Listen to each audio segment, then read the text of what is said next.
All right, welcome everybody. Let's see if this advances. There we go. Welcome everyone to the Geology of Whiskey. Thanks for joining us on this Friday afternoon or evening or morning or wherever you're joining us from. I haven't seen the answers roll in yet for where everyone's coming in from, but I'm excited to take a look. We're going to roll right into our event. First thing first, just want to acknowledge our organizing team and our sponsors, the AAPG Women's Network, the AAPG Lone Star, and Midwest Geosciences Group. This is going to be an exciting tour around the world talking about different kinds of whiskey. And without further ado, I want to jump right into some tasting. And for that, I want to welcome Stephen Cribb, who's going to be sharing an introduction to nosing, and I'm going to stop sharing. All right, Stephen, take it away. Yes, hi. Good evening, afternoon. As you said, Stefano, I'm my name's Stephen Cribb. I'm a geologist, and I'm in a cold and wet Inverness in the Highlands of Scotland. What I'm doing as the introduction is looking at the systematics. Those systematics apply to all the whiskies that we're talking about. Whiskey is very expensive, or can be very expensive. And what we're really looking at is how do we get the most out of the whiskies that we bought. As I said, what I'm saying applies to all whiskies, not just Scotch whiskies, which are my speciality. Now, no two whiskies taste the same. So let's look at enhancing the enjoyment and appreciation of these very carefully crafted products. I mean, we need a couple of things. This is applicable today, but also in the future. We first need a glass. Lots of glasses. This is called the Glencairn glass, specifically designed for whiskey tasting, but a sherry glass or a small wine glass is exactly the same. Anything that has a curve on it which concentrates the vapors. If you're doing quite a lot of whiskies, we also need a palate cleanser. Traditionally, certainly up here, oat cakes, but any form of unsalted cracker will do the job. It always seemed very strange, and certainly not nowadays, but when I first started doing this, most of the top blenders used to actually smoke between whiskies because it cleared their palates. Certainly nowadays we wouldn't recommend that. And the final thing for the tasting or nosing is a mineral water. There are lots of bottled mineral waters. This is just one that I have to hand. And finally, just on that side, I would suggest a book I came across recently, not mine. It's a Dooling Kindersley one. It's called Whisky, a Tasting Course by a gentleman called Eddie Ludlow. And it could almost be the textbook for this presentation. It looks at tasting, but it covers not only Scotch, Irish, and Bourbon, but goes to India, Australia, South Africa, and all sorts of places. It's a really very good. I would highly recommend that. So let's actually look. What I should just say firstly, if I could have the first slide, please, Stefano.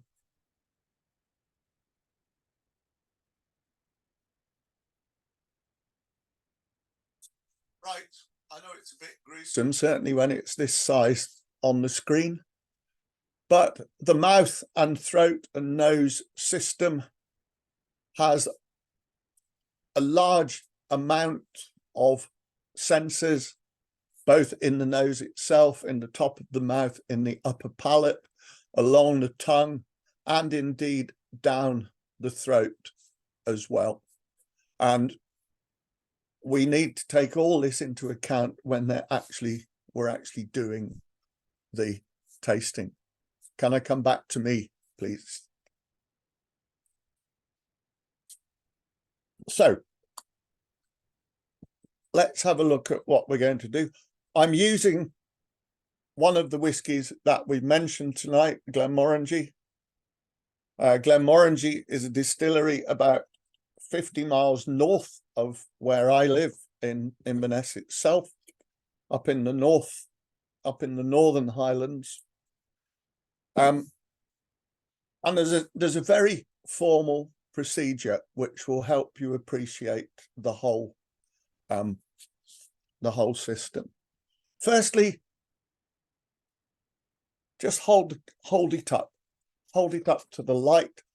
I put a white piece behind just to make it appear better. And look at the colour. The colour of spirits, whiskies vary from fairly light, straw-coloured, like the one we're looking at here, right to very dark ones. And the great thing about the colour initially is that you can determine what sort of barrel or combinations of barrels have been used. I should emphasize, because it's often not understood when people come to Scotland and they see these brown peaty waters, the colour in whiskey does not come from the water. It comes from the barrels that are used to mature. This one is a very light one. And the reason it's very light straw-coloured is that it's matured principally in ex-bourbon barrels, which give a light colour. If you look at other Scotches, and indeed other whiskies, they can go down to very dark colouring, where sherry barrels, particularly traditionally Oloroso sherry barrels, are used, and you can end up with a much darker whiskey. Having looked at the colour, swirl the whiskey round itself and then look at what are called the legs, the liquid that streams down the edge of the glass. Difficult to see and get it as close to the camera as possible. Although not as effective as with beer or wine, but it does give some indication, if you didn't read the bottle, of the strength. This is as bottled at 40% alcohol. If you're dealing with a cask strength alcohol, you can be up to whiskey, you can be up to 55 or even 60%. So we come to the first nosing. Now, why do you nose? Well, there are two reasons why we nose first before we taste. Firstly, and quite anatomically, I suppose, is that the actual senses within the nose and the back of the throat, as you draw stuff into the nose, are much more sensitive than the taste buds on the tongue. But also there is a very practical reason for doing it. If I was a blender working professionally in the industry, I may be looking at 400 whiskies a day. And even if I tasted every one just a tip on tongue, I think by the afternoon, you probably wouldn't be very good at functioning. So unlike wines and beers, most of the sensation is taken up with the nose. Now, as I said, this is at 40% alcohol, and we need to nose. Now, what you want to do is to fill your sinuses. So really get your nose into the glass, breathe heavily and let it out. And then the second time, go right in. And by that time, you've filled the sinuses. Now, you will, I'm sure, apart from hyperventilation, you will be getting something. I mean, I get a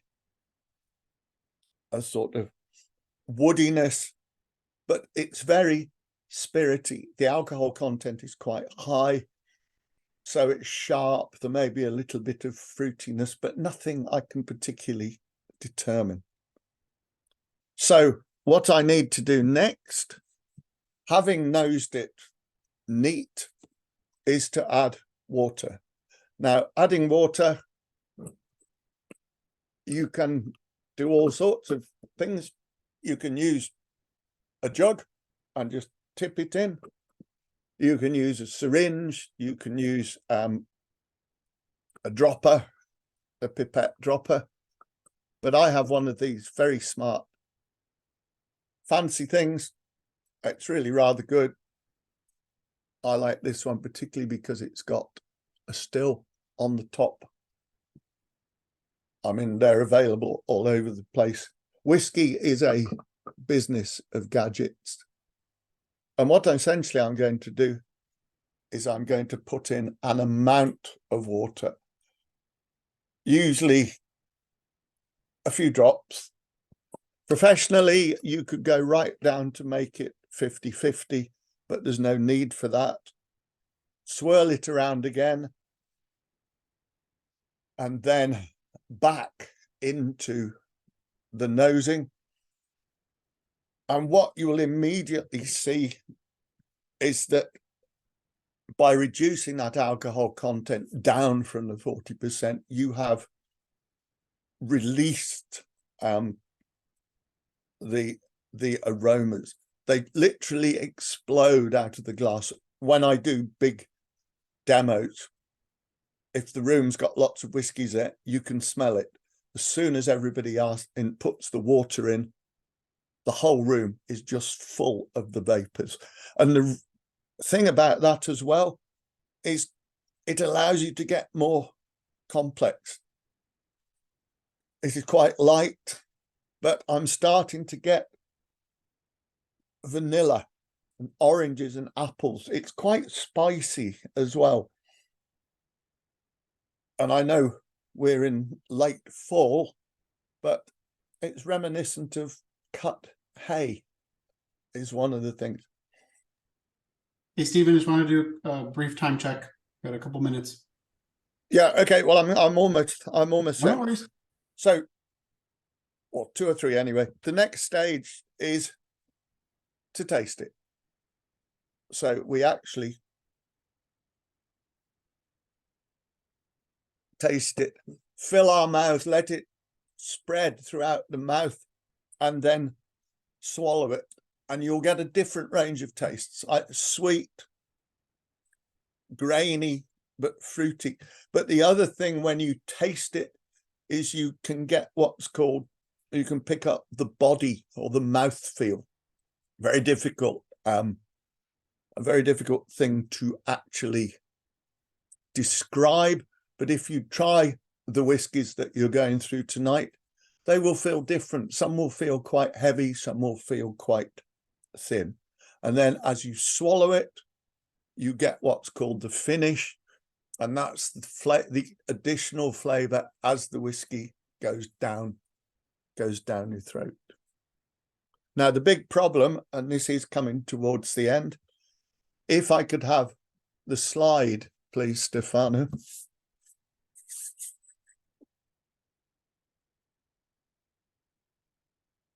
Yeah, the big problem is that articulating flavors is very difficult. It's very difficult to describe something in a way that somebody else will understand. There was a very famous lady doing wines in the UK, and she would describe a wine as, it tastes like a barrow full of mangoes. Now, that might mean something to her, but it means absolutely nothing to the normal person. And the way that you can get a great deal of help is to use what's called a flavor wheel. There are lots of flavor wheels. There's a very good one in the book that I recommended. There are a lot online. The one I use, because it's quite simple, but is really very good, is, as you can see, is designed by Charlie McLean. Charlie McLean, one of the top whiskey writers in Scotland. And essentially, it allows you to use common words that everybody will know, really dividing flavors into woody, fruity, floral, grainy, spicy, or peaty. That's the first bit. And then if you want to get any more specific, as you can see on this taste wheel, you can hone in and define things. Everyone is different. Nothing you are doing tonight is wrong, because every one of you will have things slightly different. And just to summarize and lead you on, we're looking at color, texture, the aroma, the taste, the mouthfeel, and the finish. And slanch to you all, and I shall sit back and keenly listen to the rest of the presentation. Thank you. Great. Thank you so much, Stephen, for that excellent introduction. I've seen a couple of questions come up, and we have a couple people helping monitoring our chat and monitoring our Q&A, so keep those things going. Yep. I just wanted to do an introduction, review the agenda. So we've already done the introduction of whiskey, the nosing and the tasting led by Stephen. Thank you very much for that. We're going to go into some of our introductory slides now. Then we're going to have a lesson on what is whiskey and how it's made. And then we're going to start our educational tasting tour of the world with our 4 different regions. And we'll close out with some Q&A. But like I said, keep the Q&A going in the Zoom as well. But we'll have an opportunity at the end if you want to ask a question live as well of our panelists. And then we have some time reserved at the end for just some happy hour socializing, networking, and let's move along. So the logistics were all in Zoom, and that's where the majority of this event is going to take place. You can interact, as I see a lot of people already have been, in the chat box, which is awesome.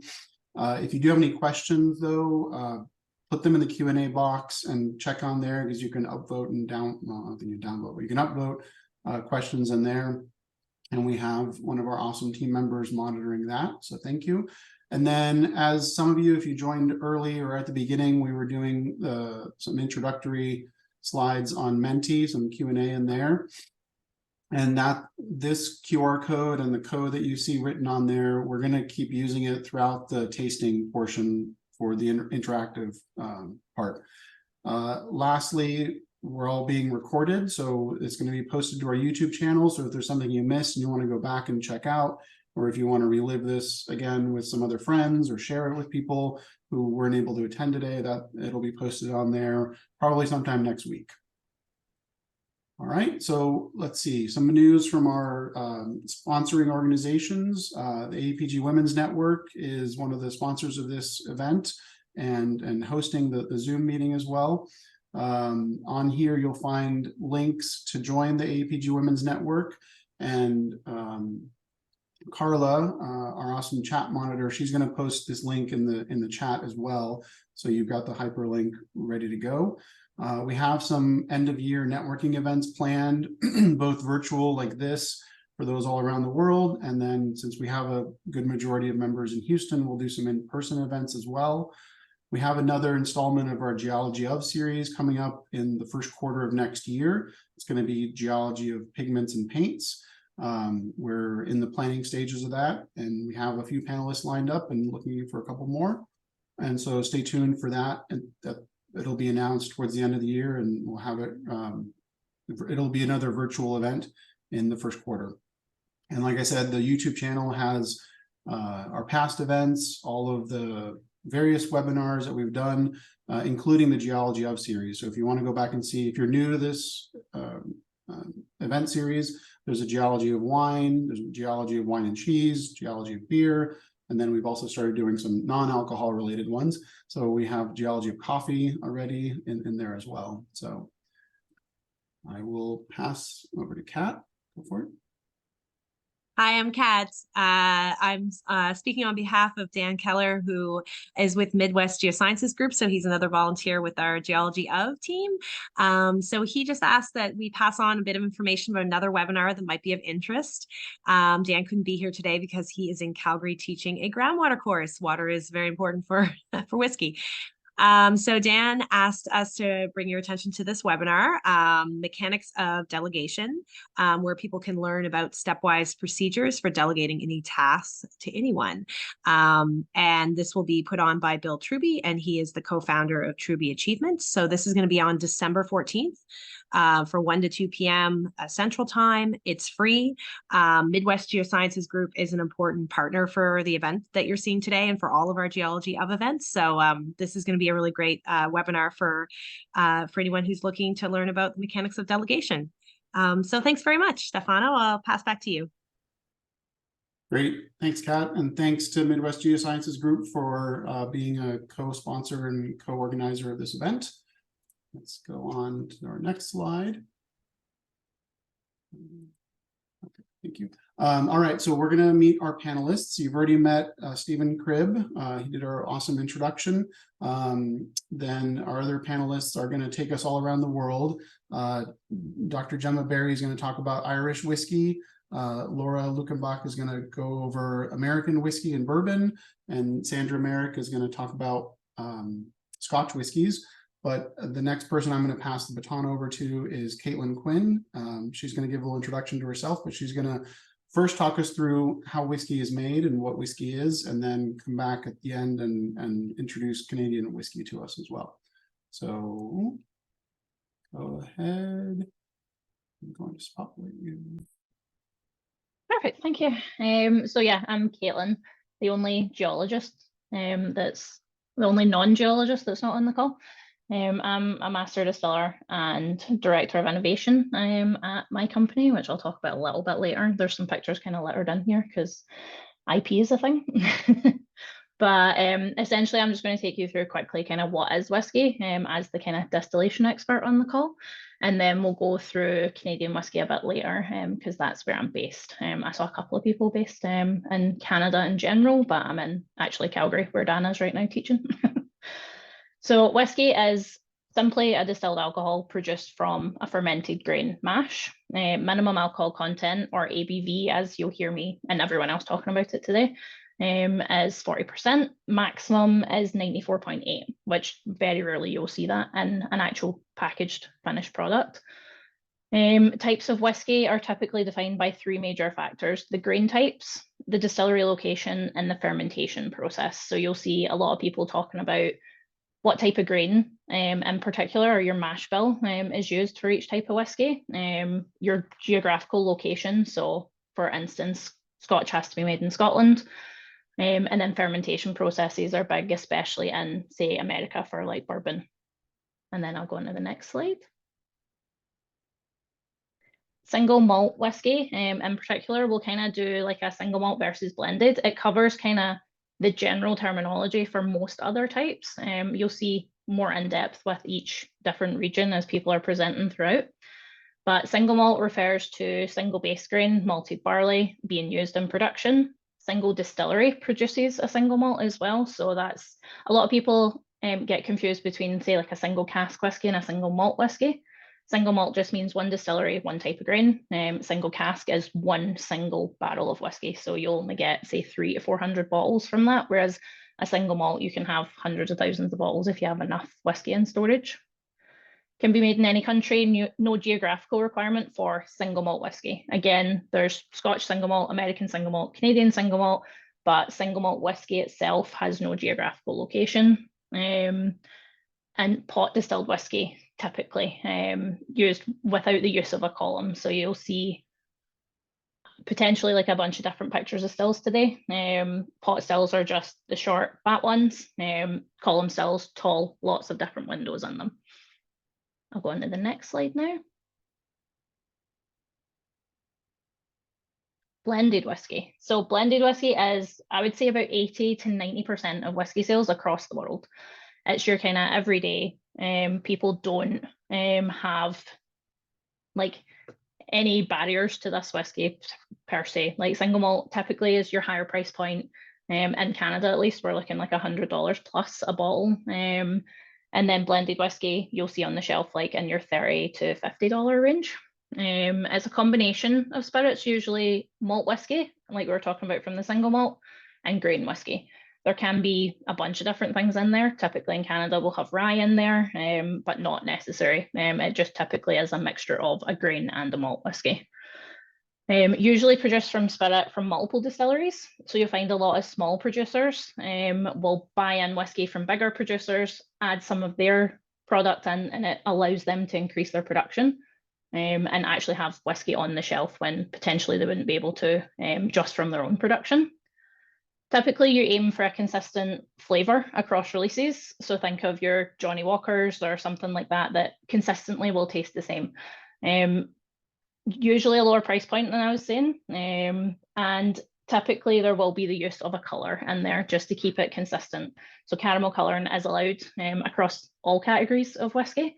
So it adds no flavour content, but will add colour. So you'll have that consistent whiskey colour across every bottle that you see on a shelf. I'll go to the next one.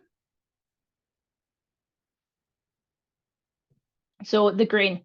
As said, there's the three kind of categories of how you define whiskies. So grain used for the mashing process is unique to each whiskey. A lot of countries have very strict rules on what grain you can use and what percentages. American whiskey in particular is very, very stringent with what you can use and what percentages to be able to call a whiskey a certain thing. Similarly, Scotland have a lot of rules as being one of the oldest whiskey producing continents, essentially. Traditionally, grains used in whiskey production, barley, corn, wheat, and rye. There are some weird and wonderful things that are kind of breaking through in the distilling industry. So there's a lot of people using different base grains and trying things out, which is fun, especially over in like North America. There's less rules, so we can kind of play around with like different types of grain and stuff like that. And there are fundamental differences in processing grains for each whiskey type, but typically your grain will be your main indicator of style. So has to be corn to be bourbon, etc. I'll go to the next slide. Milling and mashing. So this is the process of breaking open barley or any other grain that you're using to then open up the starch. So you'll be able to get to that starch, convert it into sugar. So essentially, depending on, again, type of whiskey, you'll either grind to a flour or just crack open to get into that starch. And then typically mix with hot water, get it into solution, so you can then convert that into sugar. That sugar is what you're going to need for your next step. So the main aim here is to get all of that starch converted into sugar. Some grains have their own enzymes to be able to do that, like barley. Other whiskey styles with different grains will use enzymes added into either your milling and mashing process or into fermentation. So then you separate, typically for Canadian whiskey anyway, and a lot of single malts, you'll separate your liquid content from your grain content. And the grain can then go on to animal feed and things like that. There's a lot of secondary industries from, especially the whiskey industry and their offshoots. And then process usually takes 4.5 hours. Again, each distillery is typically slightly different. Our process is 4 to 4.5 hours. I'll go to the next one. Fermentation. So this is the process of making alcohol. Essentially, up until this point, you're just making sugar water. So that sugar water, or wort as we call it, combined with yeast in the fermenter, and then you'll convert that sugar to alcohol and carbon dioxide. So the carbon dioxide you'll see bubbling out of fermenters. Sometimes you have open top fermentations. A lot of traditional distilleries in Scotland still have the wooden washbacks with open tops. We have, as you can see in the picture in the background there, we have stainless, which is way nicer to clean and keep sanitary, but we bubble out our CO2 at the top. So there's just like a bubbler on the top and you see the bubbles, so you know that you're actually processing through fermentation. We personally end up with about 9% alcohol. So if you compare that to, say, a beer fermentation, you're looking at, say, 14 to 28 days. and you end up with a 4 or 5% beer. We're doing that 24 to 48 hours, which is a short fermentation, but we're getting 9% alcohol out of it. So we're higher ABV because that's what we're looking for to go into further processing. So that liquid, the distiller's wash, as we call it, then transferred to still start the distillation process. Sorry, I'm just seeing a question. The fermentation process for distillers wort is faster because we're looking for alcohol content only. Our yeast has higher tolerance, so it doesn't get fatigued by the alcohol content. So spirit distillation. The distiller's wash is then transferred into the still. So you can see in the picture in the background, hopefully, on the left-hand side is the pot still, and then the two tall are the columns. So the ones with all the windows. So on the left-hand side, we put the distiller's wash into the pot. We then run it through without any of the columns to a condenser. And then that is making your kind of first run-ins. What typically in Scotland you'll do just pot. We have a combination pot column because we're in Canada and we can. And we also make white spirits as well. So you'll see a lot of new age distilleries will have these combinations still so that they can actually do both products at the same time. I think we were having a conversation earlier before everyone joined. A lot of distilleries are starting out with white spirits while they lay down whiskey. So the resultant alcohol from these distillations is usually proofed down to somewhere between 50 and 65. We do 62.5 just to be different. And then we add it to the oak barrels for aging. And then next. That's us on Irish whiskey. Great, thank you. So actually, Gemma, I'm going to pause for just one moment because I wanted to share some of the results of our Menti so that you all can see kind of where we have lots of responses streaming in from all over the world. I've seen Nigeria, I've seen Canada, all kinds of great things. So we'll make a fun map of all these entries and share them later. And then let's see what the proper spelling. And actually, Caitlin, do you want to tell us that little tidbit that you told us in the past about spelling? Yeah, sure. So it's like just a random fact that I like to share every time I'm doing one of these kind of conversations. Typically, if the country has an E in it, then the whiskey will have an E in it. So you'll notice that Scottish, Japanese, Canadian whiskey does not have an E. American, Ireland, other places will have an E. Awesome. Well, thank you. That's why you've seen on all of our advertising, you've seen it with and without the E, because we're trying to be as inclusive to both types as possible. And let's see, we've got a ranking here of favorite types, 127 votes. Looks like Scotch and Bourbon are pretty close and followed by the rest, but we'll also see on the Menti when we're done with the 4 different regions, we're going to have a question of just a preview of which one was your most, what do we say, like the thing that you weren't expecting that was a pleasant surprise. Maybe you didn't like something at the beginning and now you've found a new appreciation for it. And let's see, brands, lots of different questions or lots of different responses here. And just to give you all a preview, we're going to look at this in a moment for each of our tastings, but these word clouds are what are going to be generated as you all are going to be describing the whiskeys as you're tasting them. So awesome. Well, let's go out of here and back to our slides. And there's that QR code again. So if you want to open your Irish, then you can start to respond as Gemma is talking. Go ahead, Gemma. Oh, perfect. Yeah. Yeah, I've just put a request in for access so I can control a little bit and talk you through. Should be good now. Yeah.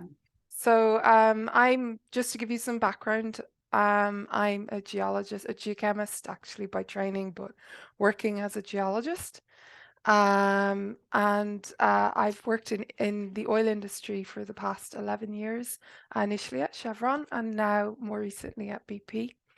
And I'm a big whiskey fan.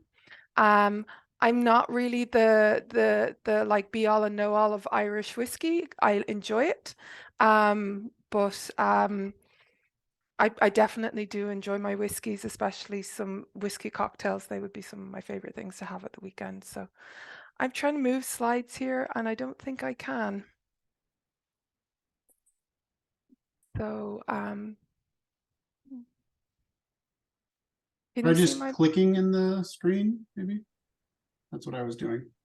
no, it's not moving.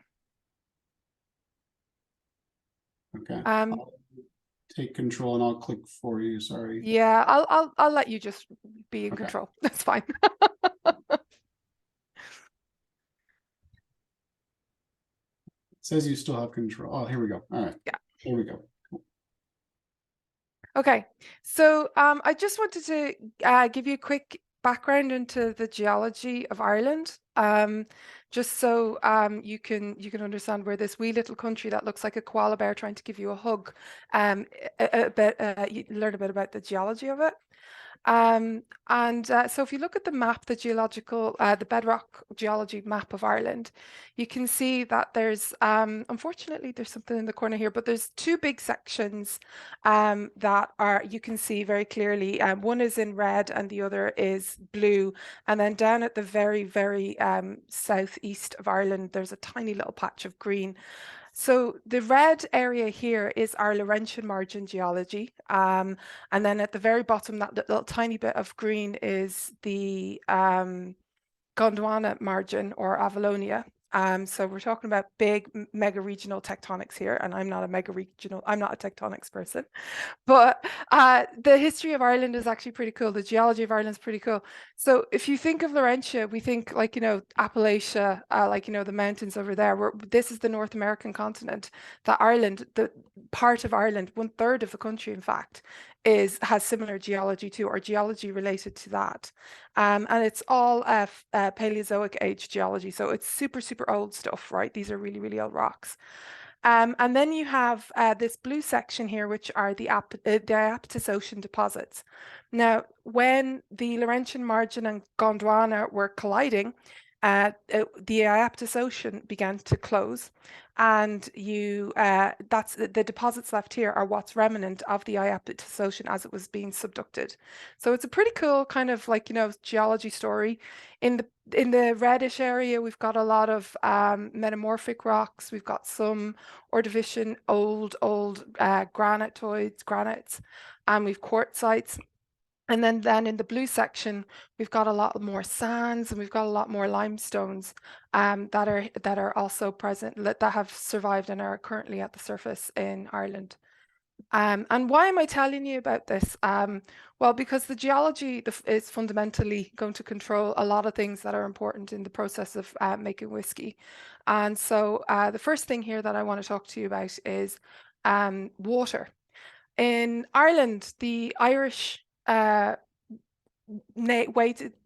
way we say whiskey in Irish, ascailga, is Uisce which means the water of life, which is, aquavita, and the Scots say it very similar, Uisce So this distilled fluid was kind of recorded around the 14th century initially, and it's the reason it was used was basically medicinal. You can't, yourself, you're drinking water from the 1400s, it's going to be pretty dangerous, whatever is in the water. You've got microbes, bacteria, and stuff like that can make you pretty sick. So this material was distilled actually as a healing medicine, the original spirit, and eventually it was flavored and aged in casks as we know it today. But there's still old versions of this Uisce being produced in Ireland under different spirit names. Everyone knows that Ireland is known for potatoes. Us Irish love a potato, and we use the skins of potatoes to produce other spirits. Pochine is one of the ones, which is pretty lethal if you get your hands on any of it. But the water, the reason I'm talking about Uisce is because Uisce is the Irish word for water. And so water is key component here when we think about whiskey, especially from an Irish perspective. If you look at the areas here, I've got my little pot still figures that I created for this talk. I've pointed out three big locations. One up the north is called Old Bushmills, which is the Old Bushmills Distillery, which is actually probably one of the older ones that we have in Ireland. Then we have the Cooley Distillery, which is in the Cooley Mountains, which is as you come further south. And then down at the bottom, in Cork, we have the Middleton Distillery. Now, the Middleton Distillery is currently owned by, let me get the name of this correct, the Irish Distillers, which was developed in 1966. And so that's a conglomerate essentially of all the older Irish whiskey producers in that were in Ireland prior to the 1966, and whiskey was gone into decline. And I'll talk about why that decline was later on. Going back to the water. The key thing to remember about like the flavor profiles of each of the whiskies or the whiskies that are distilled at these locations is you can see that the waters tend to vary slightly in hardness, hard or soft, and you can kind of see that within the whiskey flavor profile as you're drinking it. Bushmills, which is actually probably one of my favorite Irish whiskies, the water is slightly alkaline with a high magnesium content. Okay. And actually Bushmills, just for interest, for those of you who know a bit about Irish geology, Bushmills, the Bushmills Distillery is right by the Giant's Causeway. So it's like, you know, those lovely basalts, the columnar basalts that are up in the north of Ireland. Cooley, we have the Slíneaghlach River, which is sourced from the Cooley Mountains. And that's quite gabbro-granitic kind of geology. And so the water there is moderately hard. And then finally in Middleton, we have the Dungorney River, which is used at the distillery. And that river actually comes in as the confluence of three rivers, essentially, like, you know, at the distillery. And the water from there is not only used to produce the whiskey, it's also used for running the electrics of the, well, it was used for running the electricity in the distillery back back in the day. They had a big water wheel, and you can see the big water wheel if you ever go to the Middleton distillery there. If you go to the next slide, please. So again, going back to the bedrock geology, we've talked about water. We've talked about the importance of the water on the whiskey production. Now let's talk about the next thing that's important for whiskey production, and that's your grain. And in Ireland, barley is the main grain that we use for the production of whiskey. Barley, in fact, is the most widely grown cereal crop within Ireland, and only 22% of it is used for malting. I think 5% is used for human consumption, and then the last 73% is used for animal feed. So 22% is grown for malting in Ireland, and it grows predominantly in really, really well-drained soils, which is hugely important. If we look at the map of Ireland here, you can see that there's several different kind of colors here. You've got these kind of dark gray over on the northwest coast of Ireland, and down at the very, very bottom, the southern west coast of Ireland. They are poor peaty soils. So they're the more acidic peaty soils that we have. They're very wet. So they're not great for the production of barley at all, because they're too wet. They're very acidic. It's not going to be what we want to be using. Then we have our damp clay soils, which are okay. We can use the damp clay soils for our production of barley. And then the majority of the map, you can see we have little pockets in between of these pod soils, which are kind of up on elevated locations used for forestry growth. But everything else is this, like, you know, beautiful brown soils. They're really well drained. They've got good pH. This is the perfect soil for barley production. And you can see that there's a lot of it in Ireland, and it all seems to be within the area of the AAPG zone. So you can see that those the two things that are probably playing into a role in the type of soil that we have here are the bedrock geology, and then also the climate. So we can, as I said, on the west coast where it's really wet, got all those Atlantic rains, the soils are wet. They're not great. They're peaty. And then you move further inland, it gets a little bit drier, and the soils are in better condition to host the barley. The other great thing about Ireland and barley production is that the temperate climate, we really don't get very hot and we really don't get very cold. So it's actually a pretty decent climate for the production of this grain. So it's no wonder that it's like, you know, the most widely grown grain in the country. It's used, luckily for us, in our whiskey production. Go to the next slide.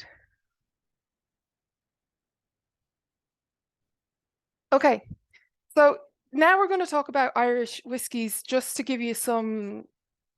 I want to kind of talk to you a bit about some of the kind of rules of Irish whiskey, but they're not really rules, they're really loose. I say rules very loosely. And obviously the one that we're going to be discussing primarily now is the one that we're going to be drinking, which is Jameson. So I'll talk you through that as in 1 second. So most Irish whiskies traditionally were triple distilled. And I say traditionally very loosely. Irish whiskey production, if you think back to, like, you know, why is there so many whiskey distilleries in Scotland and there's so few in Ireland? Well, yeah, it's a really good question, actually. So there was 3 big areas where whiskey was developed in Ireland, as I mentioned before. We've got the Bushmills Distillery, which is pretty old. We've got the Middleton one then in Cork. And then we've got the Cooley one in the Cooley Mountains. What happened to Ireland and the decline of whiskey was actually quite political. We had the First World War, we had the Spanish influenza, we had our own civil war, and then we had the Second World War. Between all of those geopolitical issues, we just stopped producing whiskey because people and money needed to go into different parts of the country to keep it running. So Irish whiskey went into severe decline and nearly dissipated. And then in 1966, we had the Irish Distillers formation of what was left, which included Powers and Jameson and Tullamore Dew. And they all basically decided to house themselves down in the Middleton location and distill from there to minimize costs. And one of the rules about the Jameson and most of the producer, most of the all the distilling that happens in Middleton location is that the barley grain has to come in from 50-mile radius of the distillery. So it's trying to keep the local business going, which wasn't great for people in Dublin because there were a lot of jobs lost and stuff like that as things moved down south to Cork, but it kept things going.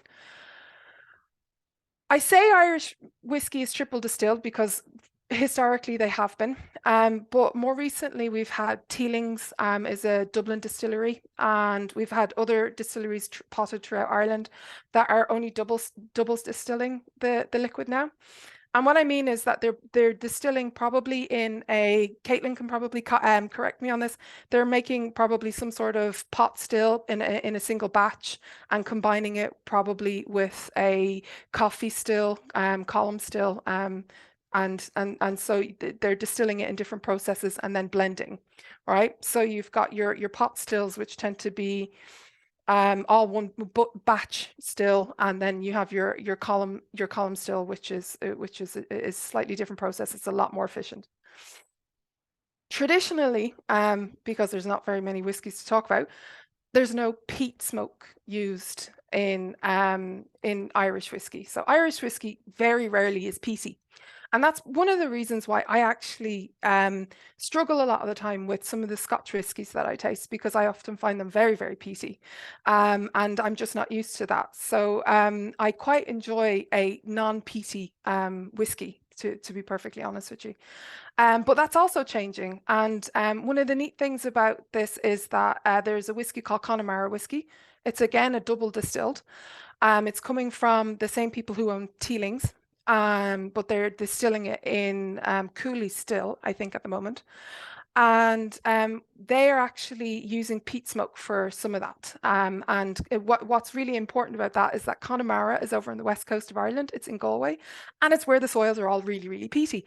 So I quite like the fact that they're bringing the local soil kind of flavor profile to their whiskey, which is kind of cool, even though it's not a traditional kind of thing that we would do with our Irish whiskies.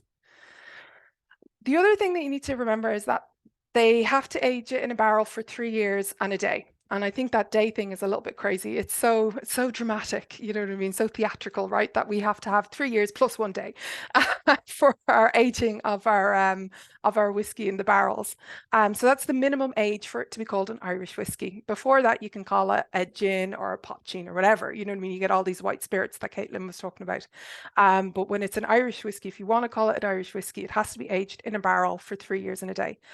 And our preferred source of barrels tend to be American bourbon barrels, and then we get fortified wine sherry barrels from Spain as well. So that's where our barrels come from. So our whiskey profiles tend to have those kind of flavors to them as they age.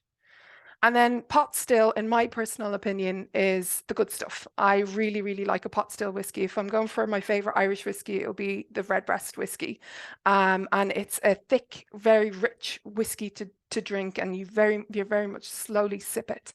As I said, and Caitlin mentioned earlier on, it's a single batch process. So everything in a pot still is from one batch. And so you get a certain volume from like, you know, the pot still batch, and then another batch is made. And so pot still in my mind is a really, really, really nice whiskey. And that's actually distilled, for those of you who do know Irish whiskey, and that actually comes from Middleton as well. So that's one of the ones that comes from down in Cork. But recently there have been a lot more distilleries growing up all over Ireland. We're trying to take on the Scots. So we're going to, they're building up the industry in Ireland. So watch the space, you'll see a lot more names coming up. So if we want to go to the actual flavor, the drinking whiskey, do we want to drink it? We can have a sip.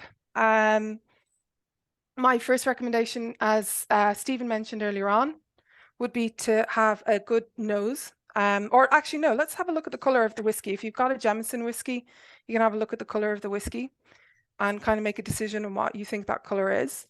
I have mine, and then I can have a good smell of it. And when I'm nosing, I tend to like to open my mouth and let it come from both the mouth and the nostrils. So when I'm breathing in deep, I do both. So I don't know if that, I think you're supposed to, I don't know, but that's the way I quite like. I want to get more of the flavor, let's be honest. So I'm just gonna, and then I'm going to have a wee sip. So sláinte, everybody, enjoy.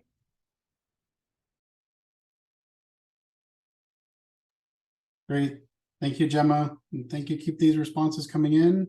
I apologize. There's been some requests for a box that's covering some of the slides. I'm doing my best to find it.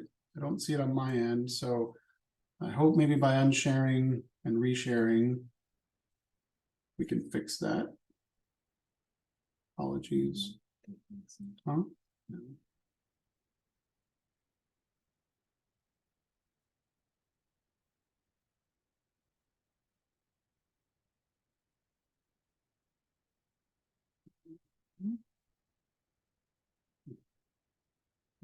Here, so it shouldn't be visible. All right, great. Well, let's move into Scotch whiskey now. Thank you again, Gemma. Again, remember to use this QR code if you haven't already. And take it away, Sandra. All right. So, you know, to be in competition with the Irish, right? There's the Scotch. I think the Scotch say that they came first, but I'm not one to judge. I like Irish, so I'm happy with whatever. So Scotch whiskeys typically have 5, sometimes 6 or 7, depending on who you talk to, different regions for the different types of whiskeys. We're really going to focus on the Speyside and the Highlands. So we had maybe you had the Glenmorangie earlier when Stephen was talking about the nosing. So that's our Highlands, and even in the Highlands, you can split it out into 4 different regions because the Highlands is a big area, right? You see on this map that, I mean, Highlands spans like the whole central part of Scotland. So in the north, you tend to have more full-bodied, rich and sweet flavors. The south will have a little bit less body. The west, you'll have full body with a bit of a peaty punch, and we'll talk about that when we get to the peaty. And the east will be lighter and fruitier. Then you have Speysides. So Speysides typically make up about 60% or so of the scotches you get from Scotland. And they'll be little or no peat, and they'll have a more sweet flavor, malty flavor mingled in with them. Just to touch on it, because there's other regions, Islay is probably one of the most famous regions because of the peatiness that comes from it. Tends to be quite peaty scotches. And then you'll get Campbellton, which is known for dryness and sometimes some of its pungency. There's not a whole lot of distilleries from the Campbellton area. And then we have Lowlands. They tend to be light, really no peatiness to them, and they can have a little bit of salinity to them, or not salinity. No, that is salinity. So they can have a little bit of salinity from them. But the majority of the distilleries you see in Scotland come from Speyside and then Highlands. And then on the next slide,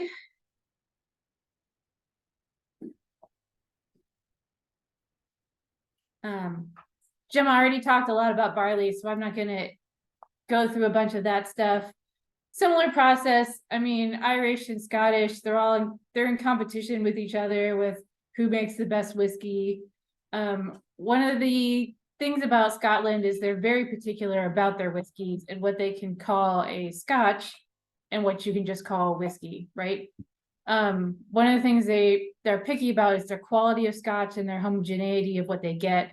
So a lot of times what you see now is in the bottom right picture, there's a 2-row versus a 6-row barley, and they'll go to the 2-row barley, so you get a nice, more homogeneous barley with it.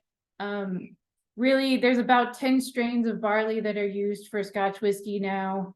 And of course, there's always development to try and get better barley, so you get more of the starch from it, you get a better production from your barley. So you just get a better barley and a more consistent flavor, right, throughout what you're getting.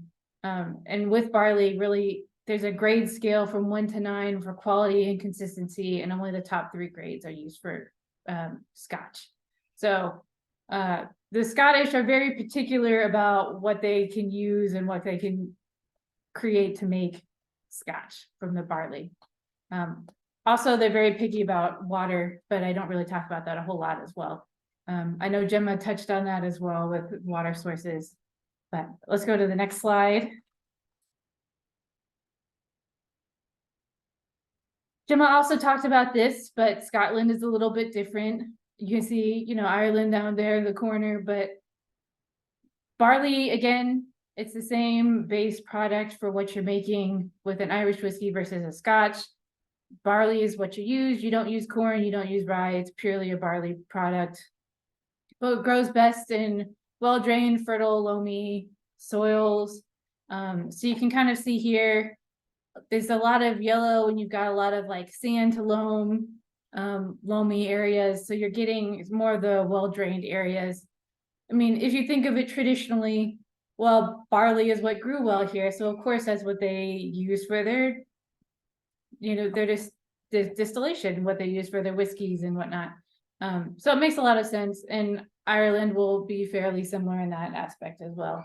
But you can see a lot of this area is covered in, loamy soils that drain well. That being said, one of the funny things about Scotch is they're not particular where you get your barley from. You can get it from anywhere in the world as long as it meets their standards. So that's kind of interesting. I wonder if maybe they take it from Ireland, because Ireland grows a lot of barley as well. I know they get some from the US. Like California and Western Washington, Oregon region, they'll use it as an erosion control because it tends to be a little hardier than some of the other grains. So just kind of an interesting tidbit of their Scotch is really picky about some things, but where you get your barley from is not one of them. And if we go to the next slide. talk about peat. So one of the big things I think that distinguishes Irish whiskey from Scotch can be the peatiness of it, right? Not to say that you can't have peat in, you know, the new Irish, or you can't have unpeated Scotches, but peat tends to be one of those things that's very prevalent. So what is peat, right? It's literally a peated Scotch is peat. And they see in the picture here, they'll dig from the peaty soils and they'll use that, and they'll use it for their drying of their green barley. And this peat smoke, when they kiln it, it creates phenols, phenols. And so that, you know, gets flavor into the barley and ultimately into the whiskey when you create that.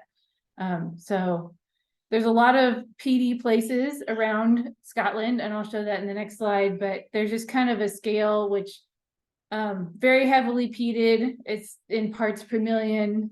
If you Lagavulin is a pretty common peaty Scotch, if you've heard of that, and that's about a moderately high.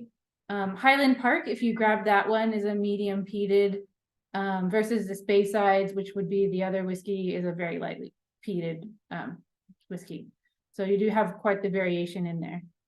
We go to the next slide. So I know the legends are pretty small on here, but I kind of wanted to show the soil of Scotland versus the organic content of it. And you can see where you have the greens and some of the reds. So your green is your peaty glaze. You know, you're getting lots of peat in that area. If you look on the right side with the organic content and the dark browns, that's your highly organic areas. Well, of course, in your, you know, you've almost created carbon with these peaty regions of Scotland that you're now putting into your barley grains. So it makes sense. You've got a lot of peated areas. So your glaze will be more of like the heathland, grassland areas. So if you're getting the peat from those areas, it will have a different flavor and profile to it versus more of a pure peated area, or the podzels, which will be more of a coniferous forested. So you get kind of more of a woody flavor as opposed to, you know, the grassy flavor or more of a coal boggy flavor with the peats. So there's definitely a correlation here of, you know, organic content and what kind of peat soils you'll be getting in these areas. So if we can go to the next slide. All right, and the other important bit with flavor and what you get for it, I know Caitlin talked about it a bit, but Scotland tends to use pre-used barrels when they do their casks. So this is often either American white oak or a European oak cask that is used. And that's totally dependent on the distillery. Some distilleries are particular about it. Some will have more of a variety and a mix of different casks that they use. But again, 3 years is a minimum requirement in an oak cask to be called a Scottish whiskey. I almost wonder if the Irish do 3 years plus 1 day because the Scotch do 3 years, so they have to one up the Scotch or something. I don't know. I just thought that was kind of funny. And then if you do a blend of Scotch, so a lot of times with Scotch, you'll see that it has a year associated with it. In addition to the single malt, it'll have a year. So it'll be, you know, a 5-year, 10-year, 12-year, 15, 25.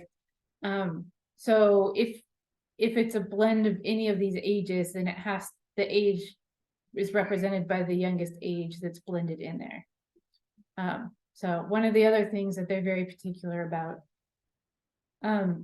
Another interesting thing is, so you get a lot of bourbon casks that come from the US. Some of the distilleries even like create these casks, loan them out to bourbon makers, and then once they've used them once for bourbon, then they ship them over to Scotland to use them. So there's definitely deals in there about where their casks come from.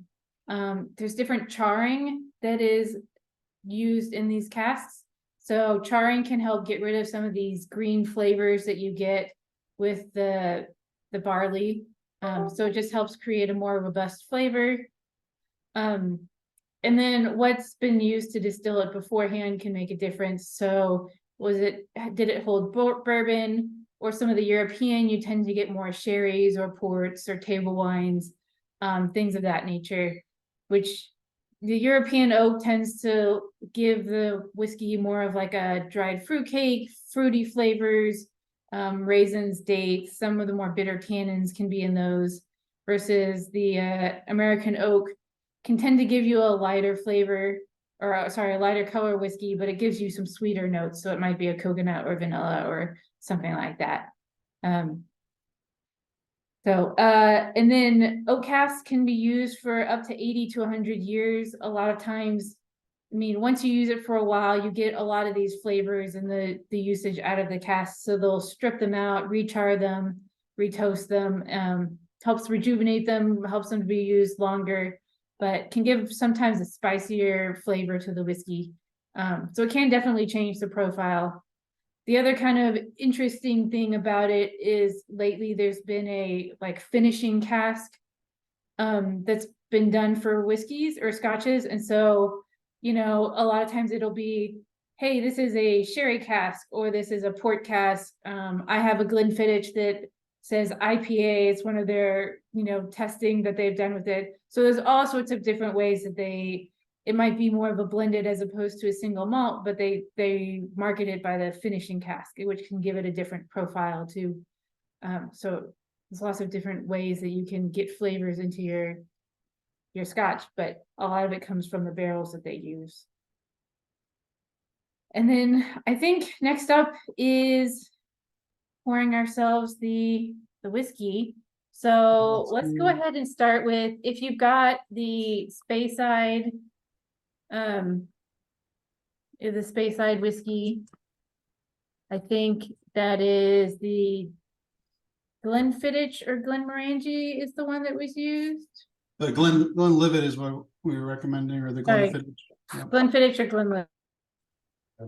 And let me just grab mine real quick. Sorry, I'm not prepared. Okay. I see we've got some answers coming in already. Yeah, I talked too long and you've already tested out your scotch. So like Stephen was talking earlier, you can give it a nose. Maybe you want it with water, maybe you want it without water. I know in my personal experience, there's been a lot of differences in whether you want to add water or not. So sometimes I like to add water to it. Sometimes I like the flavor without adding water to it.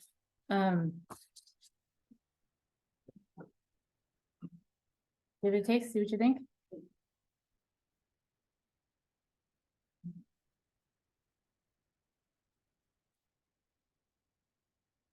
So I had Glenlivet. I noticed it's a very light. I kind of more of a sweet flavor with it. Maybe a little bit of vanilla in it. Bit of sherry. I tend to find it quite on the sweet side. First, if you had the Glenmorangie, let me grab the Glenmorangie again, or the Highland Park. If you had the Glenfiddich, if you use that instead of the Glenlivet, did you also get some fruity, maybe some sweet flavors to it? A little bit of vanilla, maybe a little bit of spice or apple with it. I see a comment here about Speyside would be the direction to go if one does not care for peaty flavors. That is another correct. Comment about Irish being less peaty, and I think I'm discovering that I do not like peat. So Irish was the best of the ones so far for me.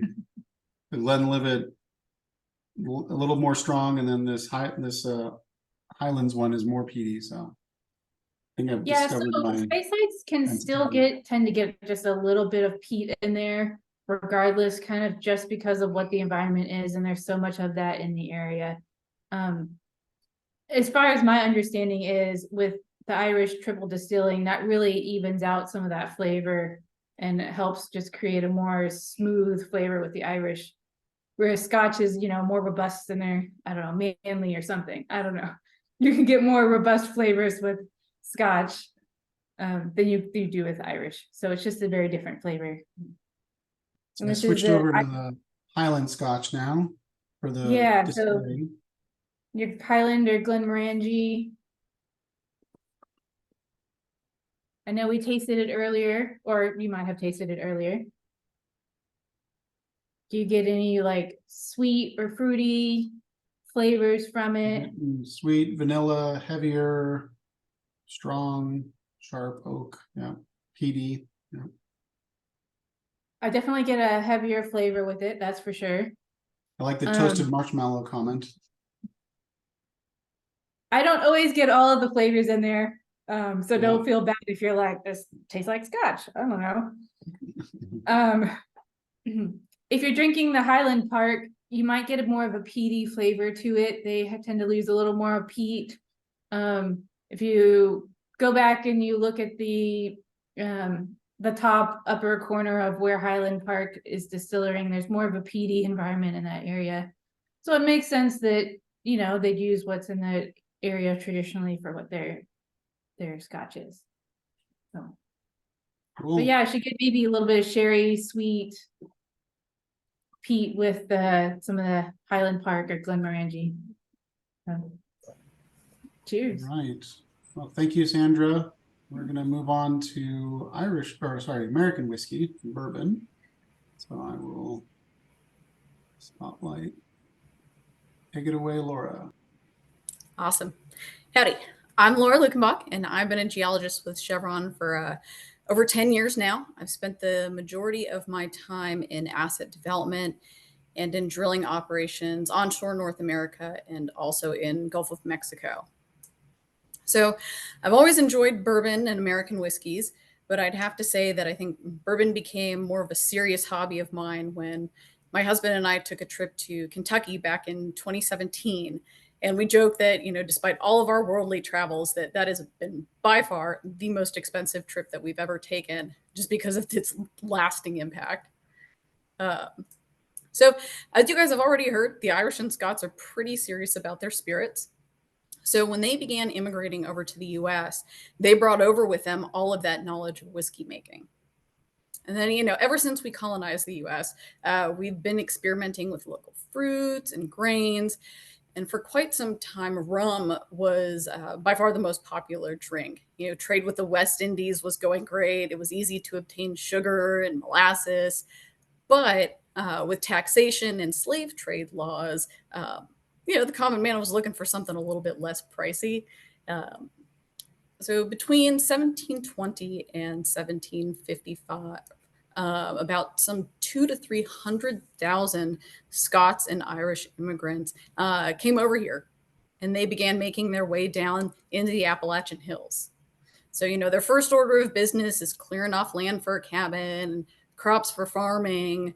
But unfortunately, or fortunately for us, there's only so many crops that readily grow in these soils. So really, it's absolutely no exaggeration to say that this region defined American whiskey as we know it, and then led to the creation of our iconic spirit, bourbon. So if we go to the next slide. Awesome. Yep. So geologically speaking, how did we get here? The Appalachian Mountains saw their first orogenic event about 1 billion years ago with the creation of Rodinia, you know, our first supercontinent. Then, you know, it began rifting apart and creating a basin that allowed, you know, significant accommodation space for all of those shallow marine limestone deposits. And then later transitioning from that nice, quiet, passive margin to an active subduction zone with multiple orogenic events, beginning with the Taconic orogeny about 470 million years ago. Then by about 300 million years or so, the Appalachians were reaching Himalayan heights. So a little bit different than this nice serene photo we have of the mountains as they are today. Then by the time Pangea is breaking up, what is that, about 100 million years later, the mountains have seen significant erosion. And just as recently as about 20 million years ago, they're believed to have popped up a bit, offsetting some of that erosion, but still leaving us with these milder mountains that have provided shelter, made for great hiding locations for distillers over the years, especially during Prohibition. And then also, I absolutely love this view of Google Earth because you can see the Appalachian Mountains and just imagine those bands of deformation with each of those separate orogenic events coming in, creating that. I think that, yeah, absolutely love it. If we go to the next slide. Great. And we've touched on it earlier, and I think everybody's said quite a bit, but water is absolutely vital for the distilling process. These mountains provided ample streams of clear, naturally filtered water, critical for your mashing process. During distillation, to cool the alcohol vapors, condense them back down into whiskey that could then be proofed if necessary with more of that mountain stream sourced water. Now, you will often hear when you go to Kentucky or people start talking about bourbon and whiskeys in general that, oh, limestone makes for the best bourbon. But I will let you in on a little secret. As hard as it is to say, as someone who loves carbonate geology, many distilleries today actually use municipal water. So the impact that limestone does have, though, when it is used is because of its ionic concentrations. So when you think of hard and soft water, that's going to impact things like your mouthfeel much more so than the actual taste of the whiskey. Pre-barrel aging, your taste is primarily determined by a combination of acetyl compounds and esters that are created by the yeast during that fermentation process. So your dissolved minerals can impact the efficacy of your yeast strain's ability to convert those sugars into alcohol. So it can have an impact when it's used. But the other main driver of taste, though, and what separates American whiskey from all of the other ones we've talked about so far is our primary grain type. Go to the next slide. Awesome. So I get a little bit excited talking about corn because, obviously it's the defining ingredient for American whiskey and bourbon, even legally speaking, and we'll get to that in a second. But if American whiskey took off in any other region with different geology, it may not have been corn and it may not have even been whiskey. So looking at this soil map, it's telling you exactly that your options are pretty limited. But lucky for us, they realized pretty quick that beans and squash make some terrible distillate, and so corn became the crop of choice. Now, the mountains dictated not only just the crop, but made it pretty difficult to transport all of that cornmeal and flour. So whiskey farming became a very popular strategy because you might be able to carry 4 bushels of corn flour on your pack horse, but you could carry 24 if you converted it into liquid form. So, yeah, I could keep going on about corn, but let's instead look at a very popular type of corn-heavy whiskey in the next slide. Awesome, bourbon. So now there are very strict laws, as we've alluded to before, about what it takes to be called bourbon. And that is that your mash bill or your recipe must be at least 51% corn, that you're made in America, that you're aged in new charred oak barrels, and then distilled below 160 proof, and then go into those barrels at no more than 125 proof. There's the handful of other little details about aging and age statements, but these are the key requirements to be legally labeled a bourbon.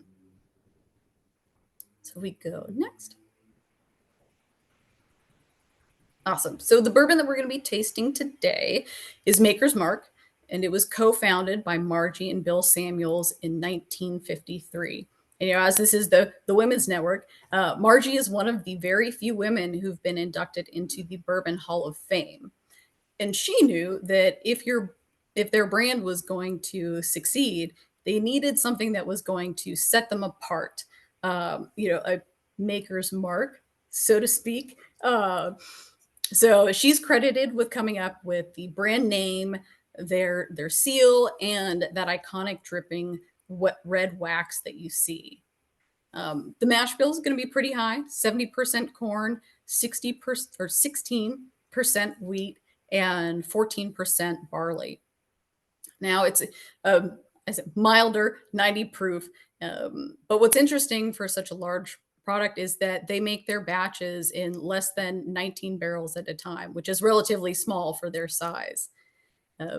Also, there's different techniques with the barrel aging, and Sandra talked a lot about the barrel aging itself, but even within that, what you're doing. So one of the options is rotating those barrels as they age. So not all of your barrels are sitting at the top of the rick house where they have to suffer in the heat.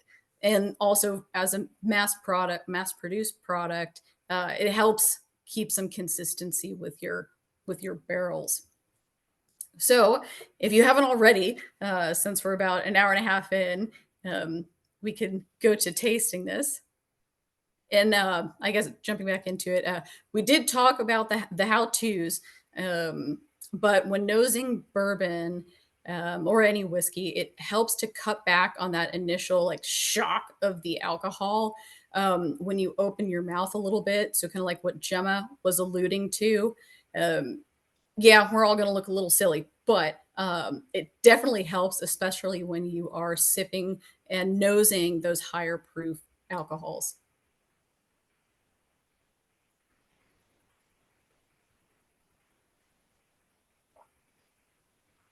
So definitely don't want to bias anybody's tasting notes, but it looks like everybody's catching it. I'm getting a ton of vanilla, lots of vanilla, definitely some caramel.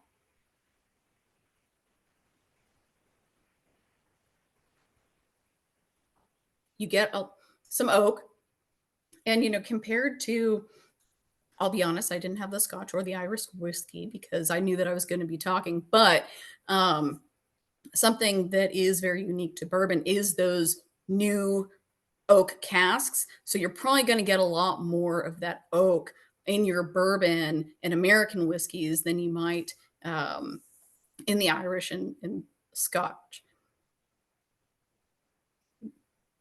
Awesome. Thank you, Laura. I see lots of excellent responses coming in. We're going to shift gears back to our slides. And last but certainly not least, we're going to have Caitlin back again to talk about Canadian whiskey. Perfect. Okay. I'll bring us home with the Canadian whiskey. So yeah, you're tasting the Crown Royal is the one we suggested, but other brands, Canadian Club is another one that some people might have. My company is Eau Claire Distillery. We do a single malt and other blended whiskies. So anything Canadian will do. I'll talk through the tasting notes of the Crown Royal at the end. I'll let everybody kind of scan the QR code and put their comments in. I'm a very big proponent of tasting it and saying what you think first before me telling you what you taste, because you'll immediately just start tasting what I'm saying because I'm saying that. It's power of persuasion. So Canadian whiskey, very simply, is whiskey made in Canada. Aged for a minimum of 3 years, so similar to Scottish whiskey. Again, as with the bourbon, a lot of people immigrated from Scotland to Canada. So a lot of our whiskey industry is kind of based loosely on Scottish with way less rules. I like to describe us as the Wild West of whiskey because we're probably one of the categories that has the least amount of rules. We have to be 3 years old, aged in barrels smaller than 700 litres, bottled at a minimum of 40% ABV or 80 proof for the Americans in the room, made from cereal grain. And the weirdest one to date can contain 9.09% of anything, literally anything. It can be flavour, can be other spirits, can be various different things, sugar, anything like that. You'll see a lot of flavoured whiskies in particular coming out of Canada. At the beginning, we were talking about Crown Royal and how it's like some people were struggling to find it, but they could find the vanilla one or the apple one or the peach one. So there is like a lot of different variations. Because of that rule, we have a little bit more leeway and can put flavorings and other things. Barefaced recently just came out with a whiskey that has 9% tequila in it. I won't say anything about that. Feel as you feel about it. It's a bit of a weird one. I'll go on to the next slide. So I'll kind of narrow in on like our distillery, because that's where I have like the most information for. So we're based in Turner Valley, Alberta, Canada. We're about 45 minutes south of Calgary, 40 minutes from Banff. Based in foothills of the Rocky Mountains, allows for many advantages for the production of single malt. We're pretty close to the border, so transit lines through to the States are pretty open to us, and our barley growing conditions are pretty good, because even in the summer when we get high temperatures, we have pretty cool nighttime temperatures, so we can grow barley pretty efficiently as well. Next slide.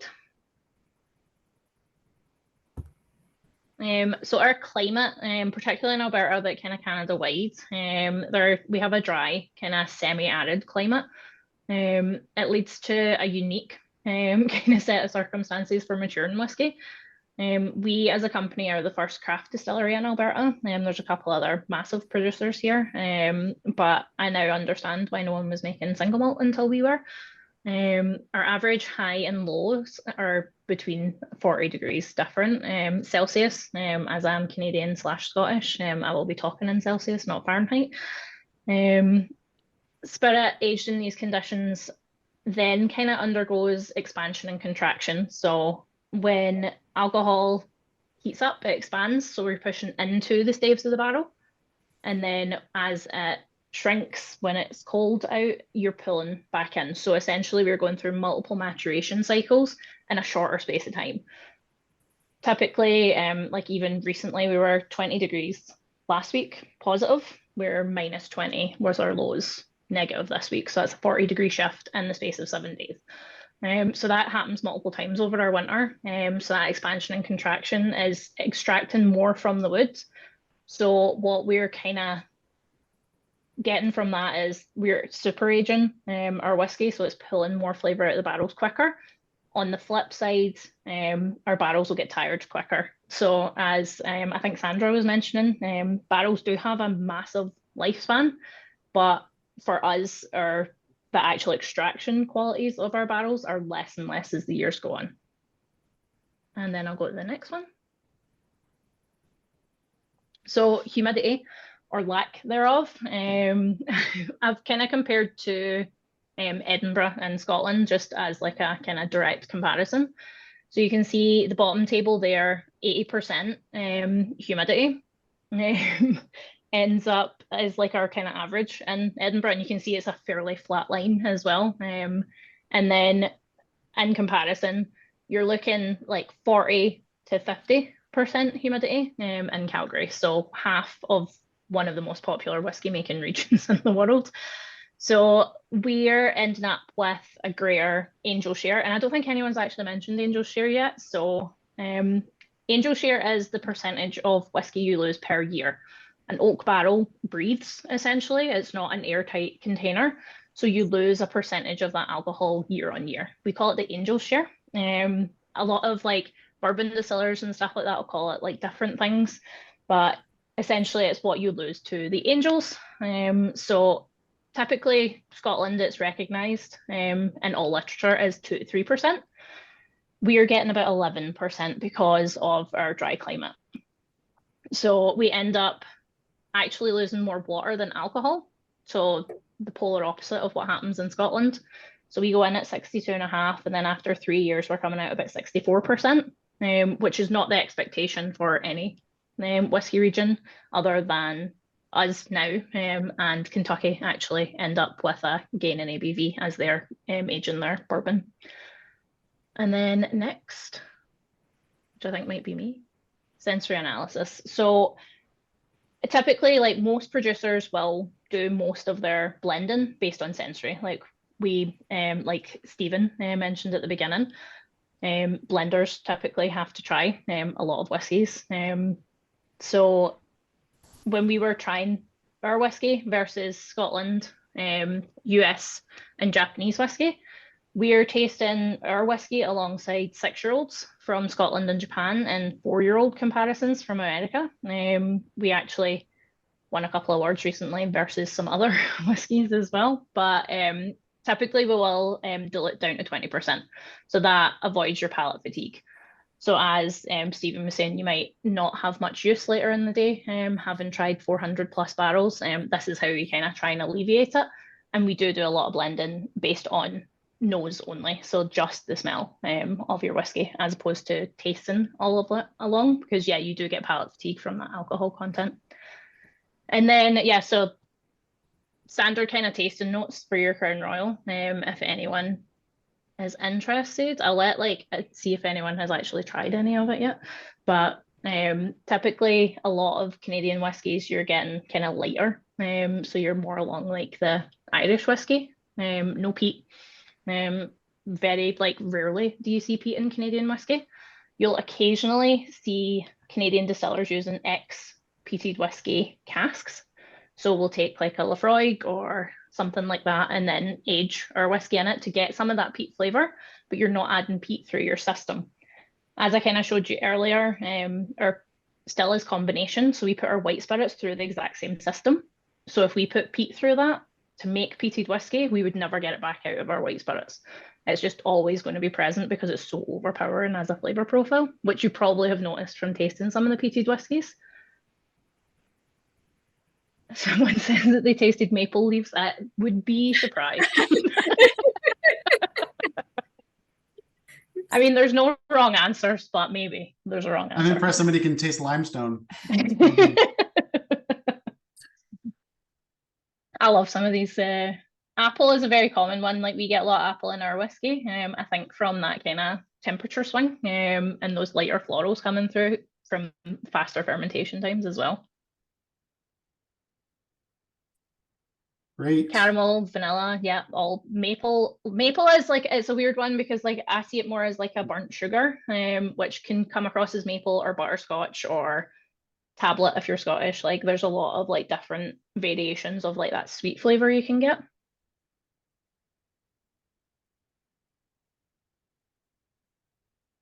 Excellent. Well, thank you, Caitlin, for that wonderful run through. And I'm going to switch now to our Q&A portion. So actually, I think I'm going to stop sharing my slides so that we can see our awesome panelists.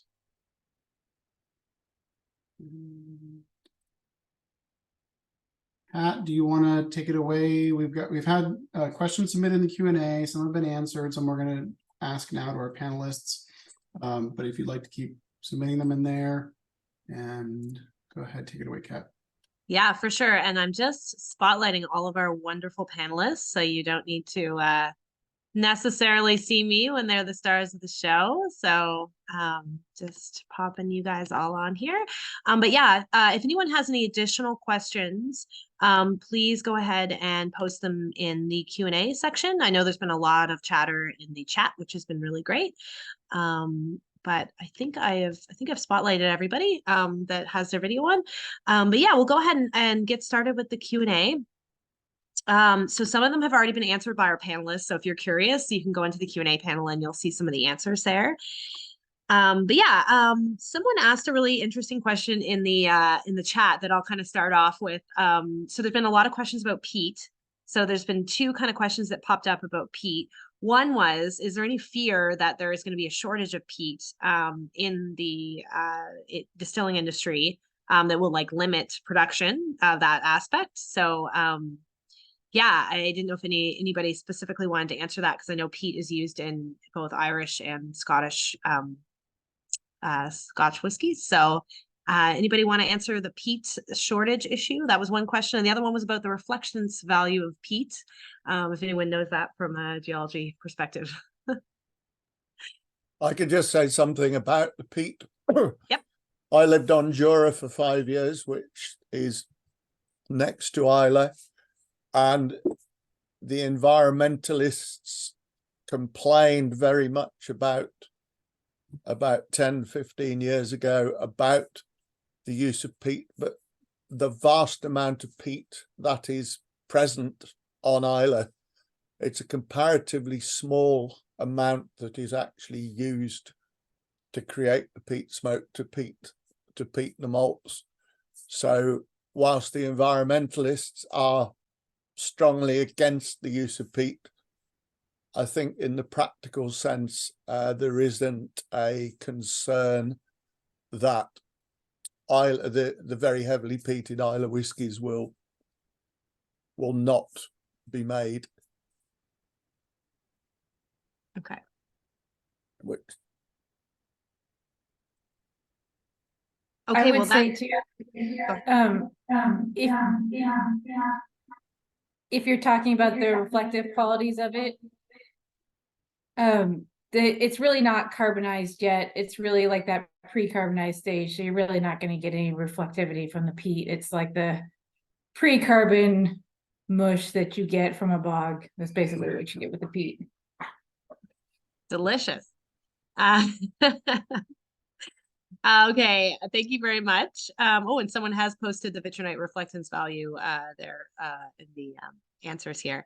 So we have more of a geology question. This is a nice question. So they're talking about how they've gained from this conversation that the main impact of the location geology is the mineral composition of the water used and the geology itself, I guess, that's contributing to that. And then they're asking about the relative impact of the mineral content of the water versus, say, a different type of a barrel, which I think is kind of like apples to oranges comparison. But if anybody wants to comment on, water quality, water content versus the actual like aging process, or if they're just two completely different sides of coin. Yeah, so there are a couple different schools of thought. However, the scientific papers that have come out solely on distilled spirits, so doing a scientific experiment, taking everything out, so not even talking about like the art of making whiskey, just looking at a basic distilled grain, it has the ionic compound of your water has almost no taste impact. It does impact your mouthfeel, but it will not impact the actual taste, giving all other variables consistent. That being said, like I mentioned, it's going to impact your yeast's ability to ferment, and the vast majority of your flavor is created in that fermentation process. So if you're messing up your or not necessarily messing up, if you're changing your fermentation process, then you're changing your taste. So it could go either way, and it definitely depends on who you ask. And I'm sure that Stephen is probably itching in his seat and might come back with a little bit of a rebuttal. But I will say, in the case of Scotch, with the peating and their malted barley, it could potentially have a larger impact. I mean, if I do come back on that, certainly I agree with you totally, Lora, that the effect of water chemistry, which is my specialism, the effect of the water chemistry does affect the early stages. So it affects the fermentation and that side. And to do it as a sort of cliche, I mean, it's agreeing with what you say. You cannot distill what you haven't produced in the first place. So the effect on fermentation, the effect of flocculation of the yeast and all that side does vary. But the way I look at it is there are 4 features that affect a whiskey. There's the degree of peating of the malt, there's the chemistry of the water, there's the height of the stills, If you have very high stills, you get a very clean distillate. If you have little dumpy stills, you get a lot of more heavy aromatics coming through, and the type of barrel. Now, the combination of the effects of those four, it depends whether one's dominant. With the Southwest Isla ones, where you've got such heavy peating, the effects of those other three variables are almost overridden. If you have very heavily sherried barrels, something like Macallan, the actual sherry taste in Macallan overwhelms any of the early effects. So it really is a combination of, or not a combination, an interaction of the four features that governs a lot of the variation. Perfect. Yeah, no, that's great. Thank you. So just coming along the lines of water, just because we've just been talking about water and water chemistry, this is a great question.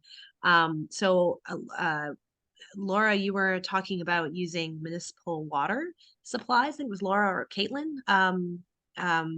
Maybe I've been, and the question here is about whether, if the water's chlorinated, do you do anything to the water ahead of time to kind of dechlorinate it or let it air, or is there any effect on the distillation process when you're using municipal water that's been chlorinated? Oh yeah, that, I mean, your distilleries are gonna absolutely filter the water as they see fit, because you don't want the chlorine, the chloramines. You don't want any of that in your water. You know, the main reason they're using municipal water is because it's significantly less expensive. It's typically consistent, versus going out and getting spring water, especially for a mass-produced product. I might toss this over to Caitlin, since, where are you sourcing your water? You might have some insight on this. Yeah, I mean, I've never met a distiller that doesn't use municipal water, like not a single one. That even the claims that they say they use spring water, they don't. They're using their municipal water. Like, it's a marketing thing more than anything, to say you're using a specific water source. Where it matters more, your water source is the proofing of your whiskey on the tail end. So that's where, if you're using some sort of specific fancy water, you would use it at the tail end when you're actually proofing down your water for bottling. But yeah, processed water is always municipal. We also alter it to our own specs. So we soften our water, we add back in minerals that we want, based on the flavour profile we're going for. See, that's very different in Scotland. Yeah. Where we are. I mean, because of my interest, and when I was doing my writing, I've actually, maybe the only person, I've visited every water source for every distillery in Scotland. Yeah, I think the interesting thing is, though, even the ones in Scotland, they run it through a reverse osmosis process. So even if they are legally saying they used a spring, they usually reverse osmosis it and then alter it back to what they want for their brewing. My interest in whiskey started originally with brewing. Yeah. The big problem I say down south, I mean brewing principally in England, is they now deionize their water, they reconstitute to whatever they want. So whereas originally good old Burton-on-Trent produced bitter beer. Yeah, exactly. Yeah, they had the style of beer for the location. They produce all sorts of beers, and you can't believe what you read on the beer. Yeah. I know Japanese beer sold here in British supermarkets is actually brewed in Canada. Yeah. Carling, the Danish lager, is actually brewed in Northampton. So in the brewing sense, you can never be sure of anything. Certainly in Scotch whiskey, and I think in Irish as well, certainly there is an integrity that is still there.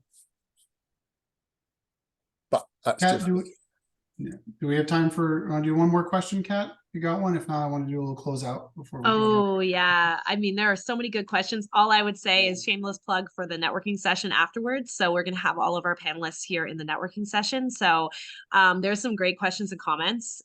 So if you want to ask them, someone asked about putting up the map again and talking about like the map of Ireland, the map of Scotland. Come to the networking session after this and you can ask our panelists and we can continue the conversation. So I'll hand back to you, Stefano. All right, great. So let me put up, wait, lost my share. Okay, share the screen again. I want to bring us back to the Menti one more time. And there's one more question in there that goes into which or how your appreciation grew for the different whiskeys today. And I'll go over to the Menti in a moment. We can look at the answers. But just while I've got these slides open, I want to thank everyone in our organizing committee. Rebecca Caldwell and Dan Kelleher unfortunately couldn't be here today, but Kat and Carla, thank you so much for all your help running this event, putting it all together, and Chris as well.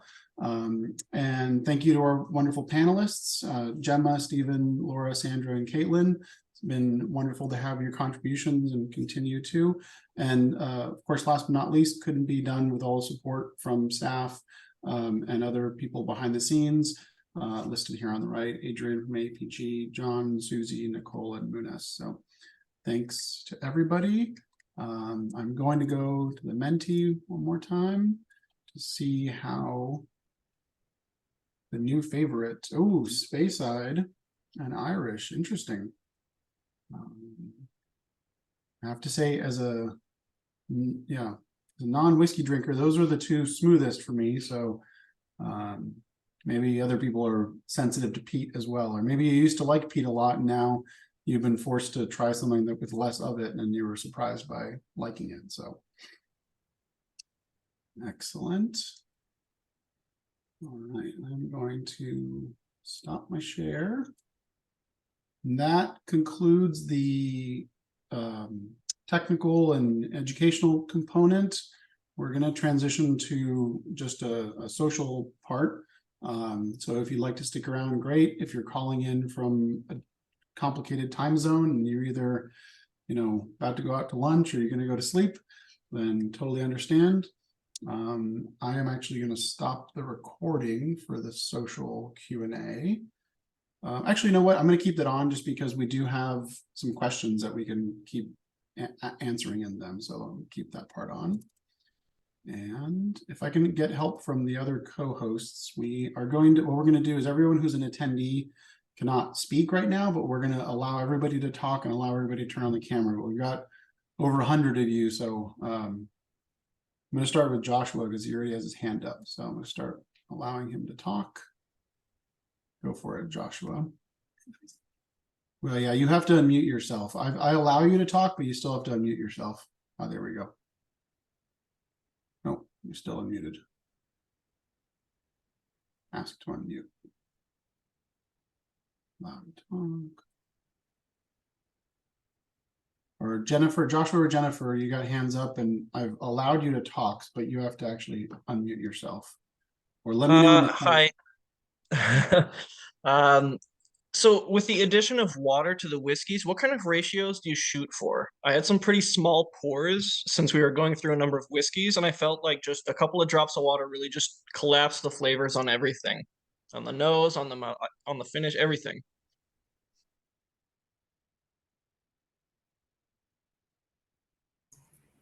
Okay, I'll jump in. It doesn't take a lot of water to change the profile at all. I mean, when you are doing like a proper tasting, you'll have a little pipette and you can do just 1 or 2 drops, and that will have a significant impact. So it's definitely, that makes perfect sense that you were seeing a large impact with the water that you added in. So next time when you're doing a tasting, if you have a pipette lying around, try doing just 1 drop or 2 drops.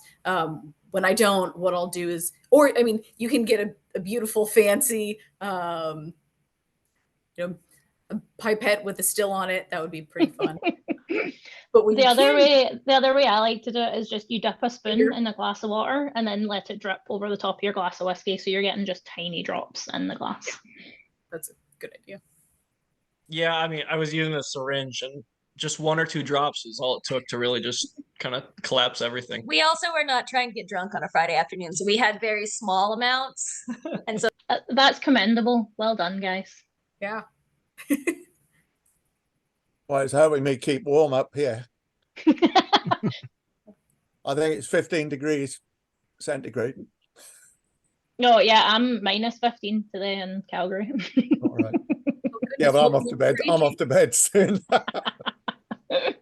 You have Just- that humidity. We have the damp. Yeah, So, yeah. makes a difference. Just one point that Sandra made, and I know it's a joke, but it is serious. The reason that Ireland and Scotland have the same law is that before 1922, they were the same country. That law about three years in oak barrels in Scotland stroke Ireland was made in Victorian times in the 1880s, 1890s, and Ireland was part of the British Isles. So it's the legislation, even though Ireland became independent in 1922, the legislation just stayed. You're saying the whiskey laws are older than the country designations. Well, we added a day, so. Yeah. But you also have a very strange, in Scotland, the whiskey cannot be sold as whiskey until it's matured for 3 years. Mhm. But in Ireland, you have this wonderful, if I might say, Irish anomaly, where if you take that spirit in the first 2 weeks after production, you can bottle it and sell it as poaching. Yeah, poaching. Yeah. Yeah. It's That's only in the uncast. it's only in the first 2 weeks, Yeah. and then it goes through to the 3 years. And that is pretty fiery stuff. Yeah, That- but what does that taste like relative Fire? to whiskey? Yeah, It's fire very- would be an accurate descriptor. But you Uh, get You're something getting that- better ones now. So the only poaching that I've ever had, it must have come from a coffee still because it was like 90%, you know what I mean? So it just tasted like fire. So it was like burn your everything as you swallow it, like you felt it going down and hurting you. So poaching nowadays I know that I have friends in Dublin who really like poaching cocktails, and I'm like, what? Poaching cocktail? Because like we'd use it for stripping paint nearly, like, you know what I mean? It was that Mhm. strong. But when Well, I was on my- the Ring of Kerry in August, and there's a guy there in a lay-by who sells St. Bridget's crosses. oh And yeah, of course. because the whole of my coach party Bridget's crosses, he went under the bottom and said, Here's- "I tell you here's a what, sip." sir, perhaps you'd like this bottle." Oh my God, that is paint stripper. It is. But it's different tastes. The classic one, I think. I did a talk to Shivers in Glasgow, and the guy said, "Look, Steve, thanks for the talk. Here's a bottle of Glen Grant 5." And I'd never come across anything so young. And when I tried it, it was almost not coloured, and it was very, very fiery. And I said, "It is horrible. Who drinks it?" And he said, "It's the best seller in Italy." And I said, "Why?" He said, "Because it's competing with grappa, you know, the brandy spirit." So whereas, you know, we are not grappa drinkers, we're much more mature spirit drinkers. In Italy, Glen Grant 5 is by far the best seller. Bad start to the morning. Bad start. Yes. You don't want to start with that. Yeah. Well, if you use a funnel.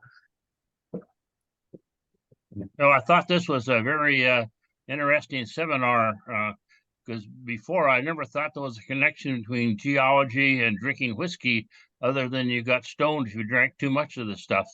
So I guess there's a scientific connection as well as Or you do field work in the rain and cold and you come in and you like need something to warm you up. Yeah, that was my undergraduate degree, I tell you.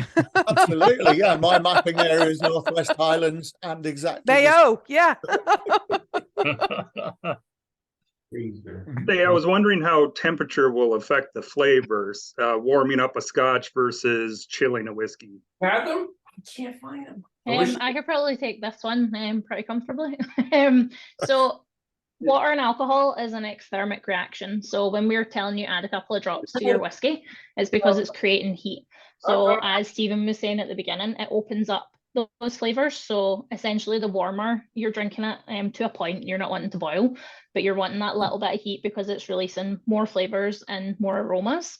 And then conversely, like if you're cooling it down, you're going to taste less. So think of like really terrible beers are all marketed to be drank ice cold because they don't taste that great. But there's another question that Stefano asked me right at the start, which is about ice. Now, strictly, what I should say is that, you know, however you drink your whiskey is the right way, because people are selling whiskey. But because the whiskies we've talked about today are beautifully crafted and everything, what I always say to people who say, can I have ice? I mean, my comment is, they're just chatting. if you want to have whiskey with ice, I can take you to the local supermarket and I can get you a litre of Old Inverness for £12.99, and you can do what you like with it.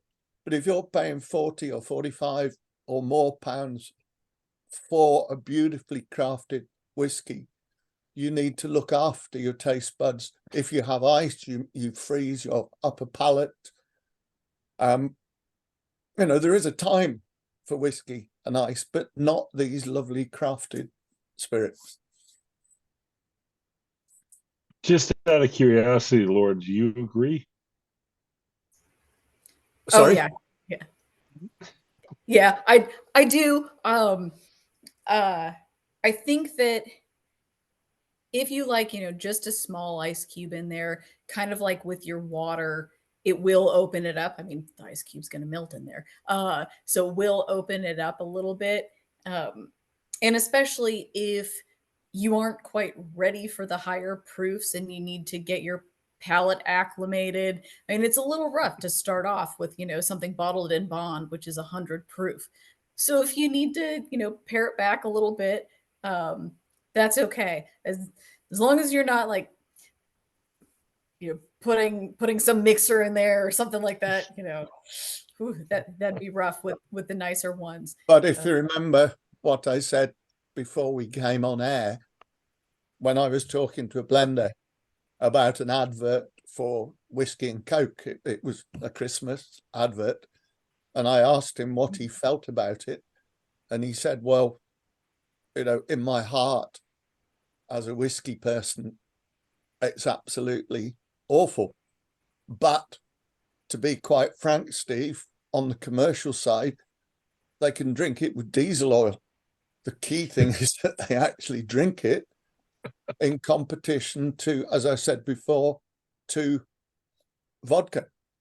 I mean, here in Scotland, the principal drink of young people is, and many Scots as well, is vodka. So commercially, you have to try and create a market that doesn't appear to be dominated by, it was crusty old men in leather armchairs in gentlemen's clubs. That being said, who were smoking in between their scotches. Yes. Yeah, but it also kind of goes along with the lines of, you know, when you're cooking with wine, you don't want to cook with a crappy wine. You want to cook with a wine that you would actually drink. Yeah. So that being said, if you're going to have a cocktail and you use a nice bourbon, you'll have a better cocktail than you would otherwise. So that brings in another side. I do whiskey dinners where I match whiskies to courses rather than wines. And that is fabulous. Whiskey and cheese, whiskey and chocolate, particularly. And there's all the sort of ramifications that you can do with that.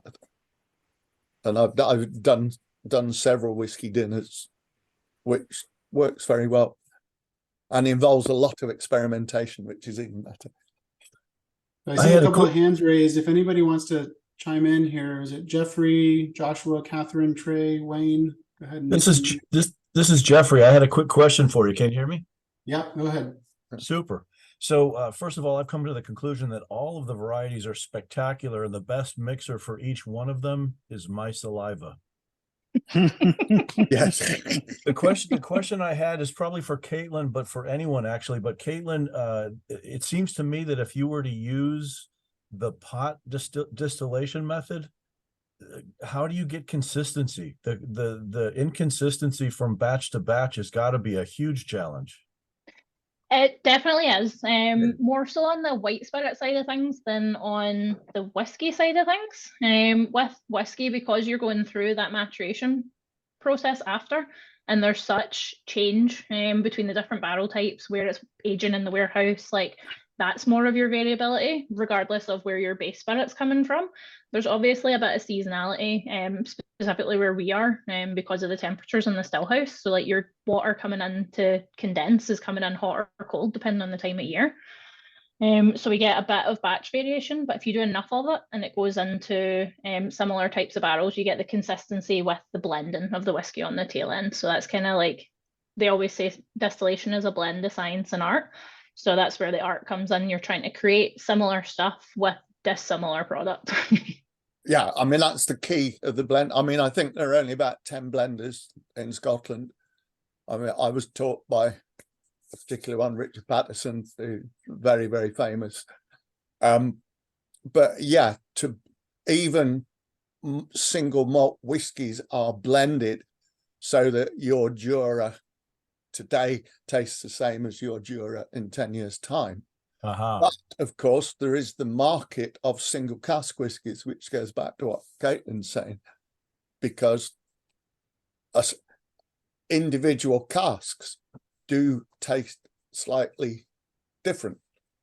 And if you go to Cadenheads or some of the big whiskey suppliers, you can buy single cask whiskey, which is very variable and deliberately variable. Hi, I have a quick question. This is Catherine.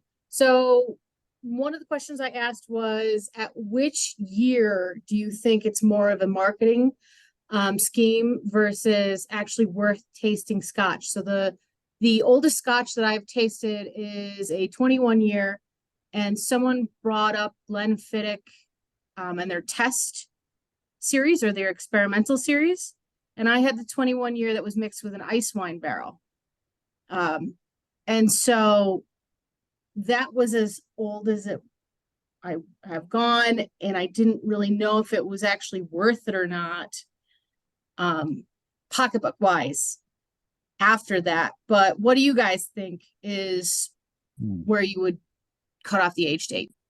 I think you've probably hit on the most controversial topic in the whiskey industry, is where it's not worth paying for over age. All of the literature and like actually technical journals for distilling says over 18 in a single Well, cask. I was thinking of You're not getting much. 1926 Macallan that sold for quite a few million.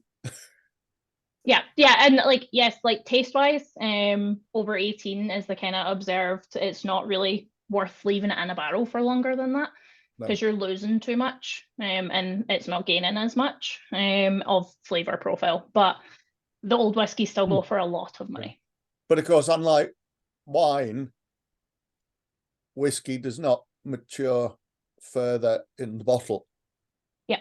So regrettably, the 10-year-old bottle of Jura that I have sitting just behind me that I got 20 years ago is still a 10-year-old Jura, not a 30-year-old. I will say from a very non-technical standpoint too, it can totally just depend on your taste too. I've had like 25-year-old that's beautiful, and then you get to 31 and you're like, this is turpentine. Why would anyone drink this? Yeah. Or it could be like 18 is what you think is the peak of that versus, 25, and you're just like, that's just crap at that point. So a lot of it's very subjective too. And you move into investment whiskies. When I wrote my book, I was invited to Fettercan by White and Mackay, and they had just discovered a 1939 Dalmore, which sold for something like 63,000 a bottle. It was horrible. It was incredibly. It was very, very, very dark. It had been in Oloroso sherry barrels. It was very, very dark, and it was so tannic, the interaction with the wood, that I was not impressed. But clearly the people who were willing to spend that amount of money were very impressed with it. Hello, am I unmuted? You are. Hey, this is Wayne. Hello, Wayne. Hello from Texas.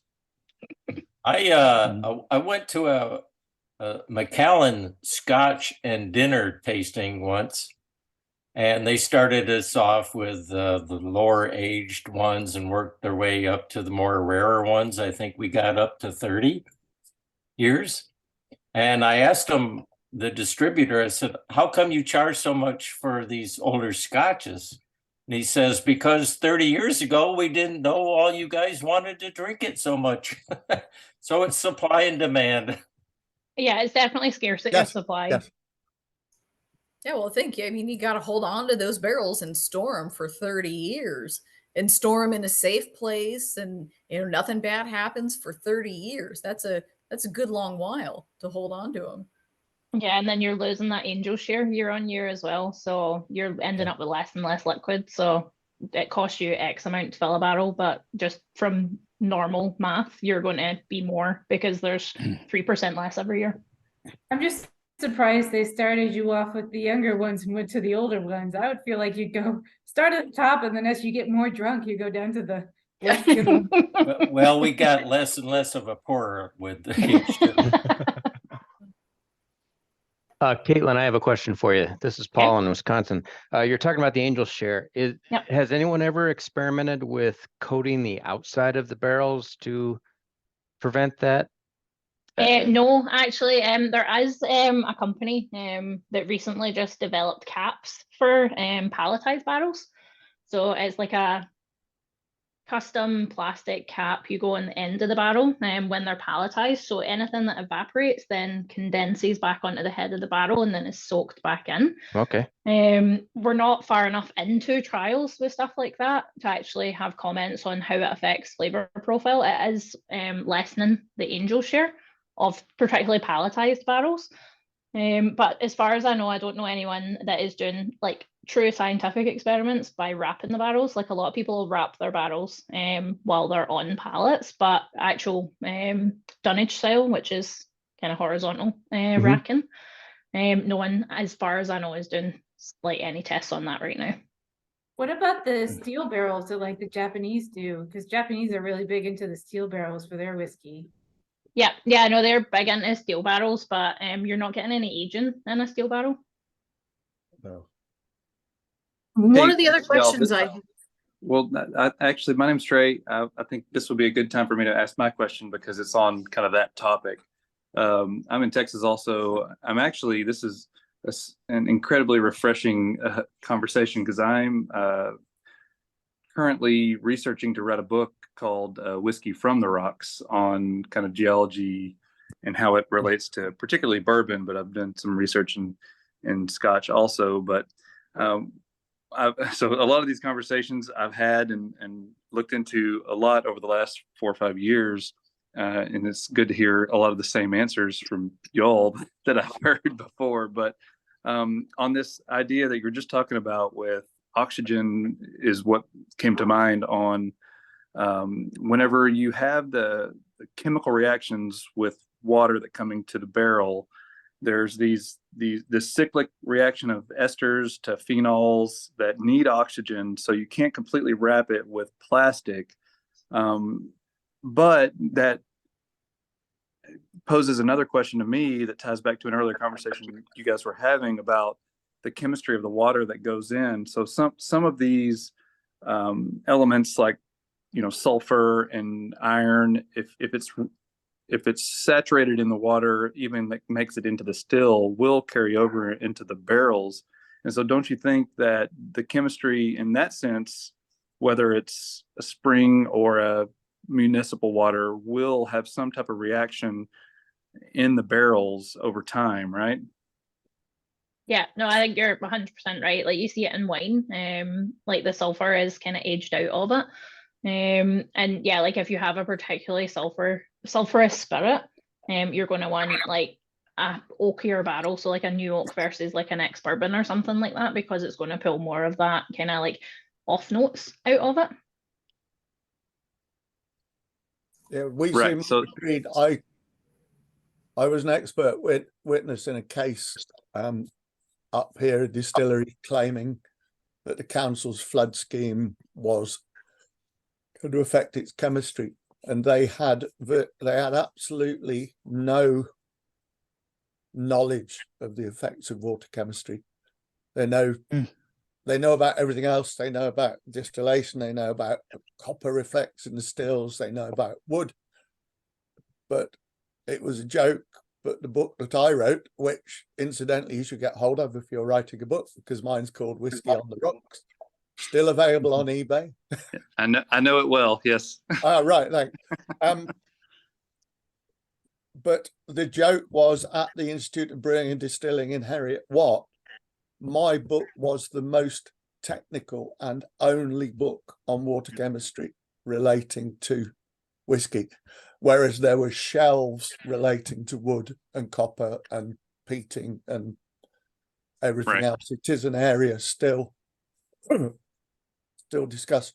But if there's a recent book published here in the States by a distiller at TX Whiskey called The Terroir of Whiskey, that Rob Arnold. So I know him pretty well. I'm in the same town as him, and he goes into a lot of the soil chemistry and things like that. But from the distillers I've talked to, especially in the South of America, I think the main thing that they know a lot about is the effects of calcium carbonate rich water and the pH buffering effect that it has, but nothing else as far as making the connection of water chemistry, whether it's TDS or any other chemicals that make it over actually into the barrel. So it's an interesting dynamic, whereas Scotch has had many more years to learn these things. Yeah, but if I could, so I don't want to hog the conversation, but if I could introduce another area, which is my specific area of interest as well. We've talked about water in the manufacture, but a key effect is the water that you use to dilute your dram. When I do my demonstrations, the first thing I do is I give people 2 glasses, and they're 2 glasses of whiskey, and I say to them, can you right, I want you to taste this. I want you to see whether you can identify differences, which one you prefer. And they go through this. Most of them recognize quite significant differences, and some prefer one or the other.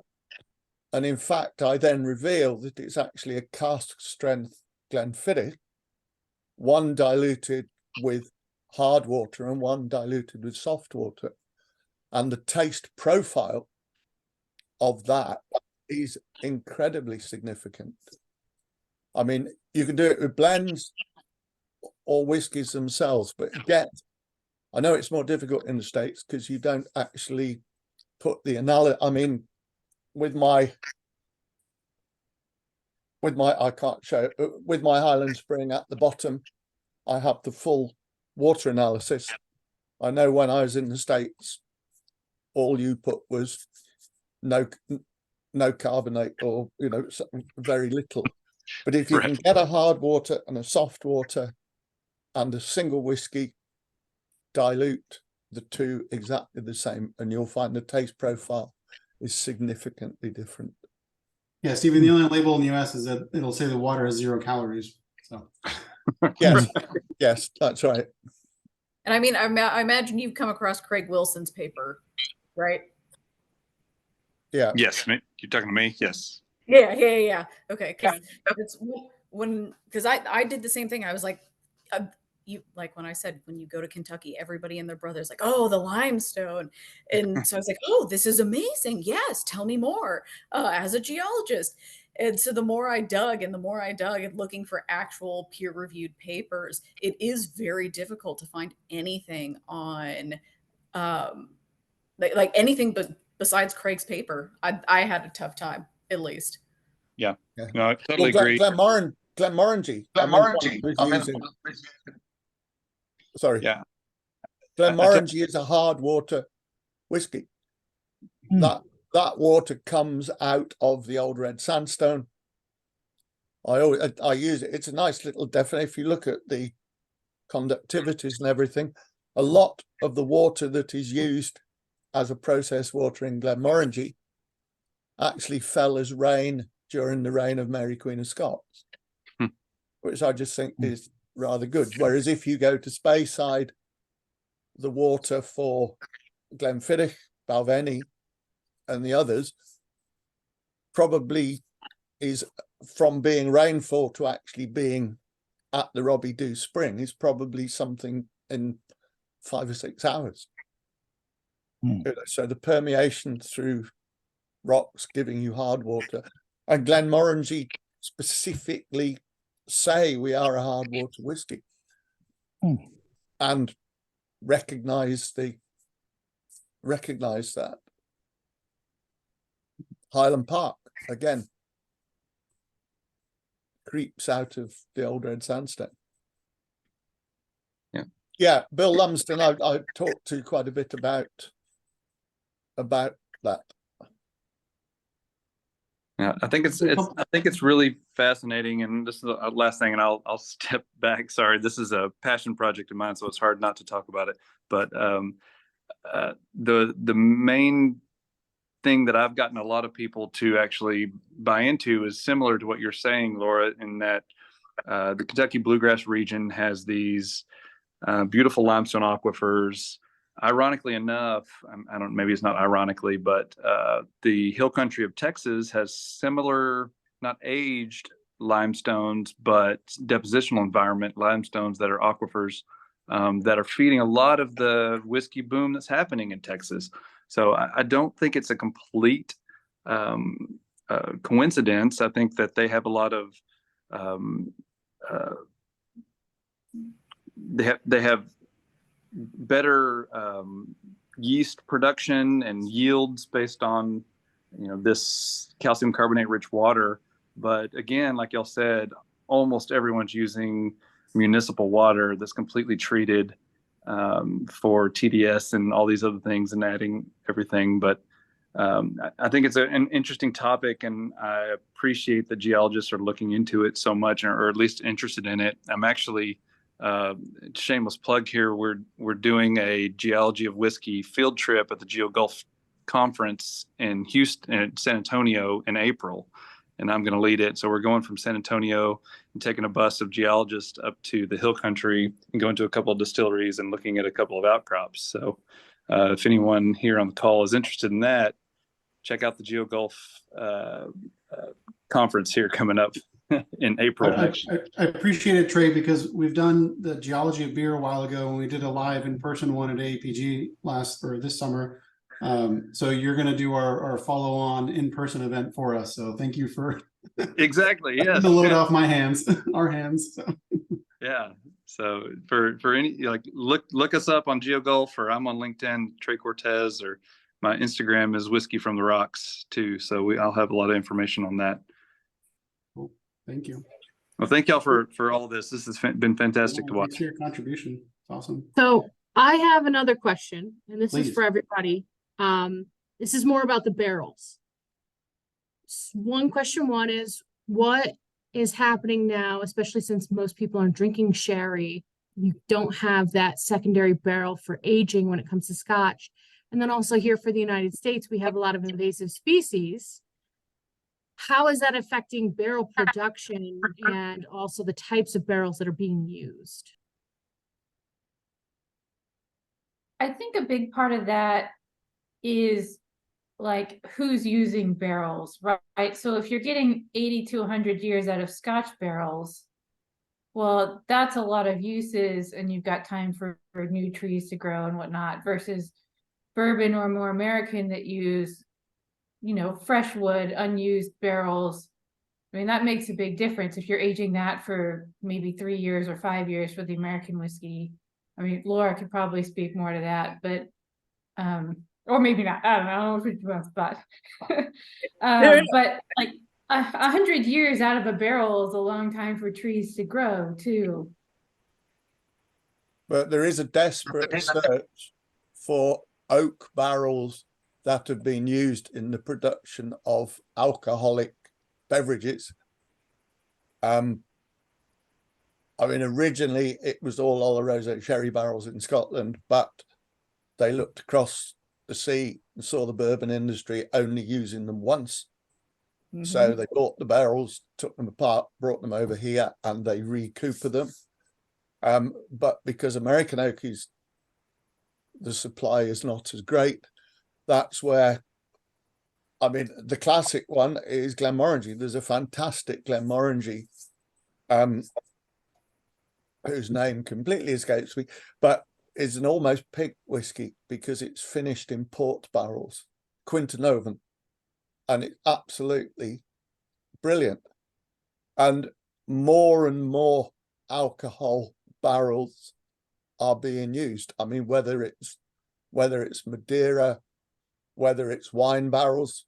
I had 2 French guys who I took to Edredauer, and they specifically said, do you have the Edredauer that is matured in Chateauneuf-du-Pape barrels? And the guy's eyes lit up and said, yes. He said, well, can I have 4 bottles? Then he said, yes, that will be £12,000. But they had come to Scotland specifically to do that. So more and more, I mean, rum barrels are being used as well. Any barrel that has been used for an alcoholic production is now open game. And in Scotland, we make our own oak barrels now and lend them to the sherry industry. And I think too, like I see it particularly with Glenfiddich, and others probably do it too, but like Glenfiddich does a lot of experimental barrels. So I have one that's an IPA, and you know, get all sorts of, oh, and this had Jack Daniels in it, and this one had, you know, something else in it. So you see a lot of that. But yeah, I we've do got see a Guinness one in Ireland from Jameson, similar. Yeah. It's like they use old Guinness Yeah. barrels. I mean, it's making a benefit out of a necessity. The necessity is to get oak barrels that you can mature the whiskey wherever it is in.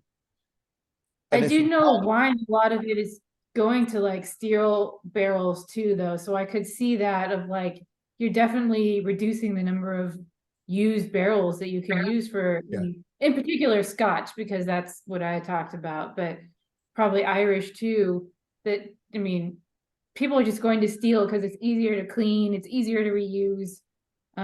I definitely see it, and I could see it being a problem down the road.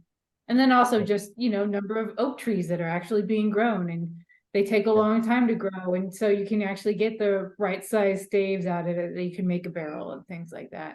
Yeah. So Gemma, I've got a question for you, and maybe secondarily for Lora as well. I'm looking at 6 bottles, mini bottles here, and the Jameson, how do you say it? Is the only one. Well, that and the Maker's Mark are the only ones that don't specify single malt or blended. Jameson is blended.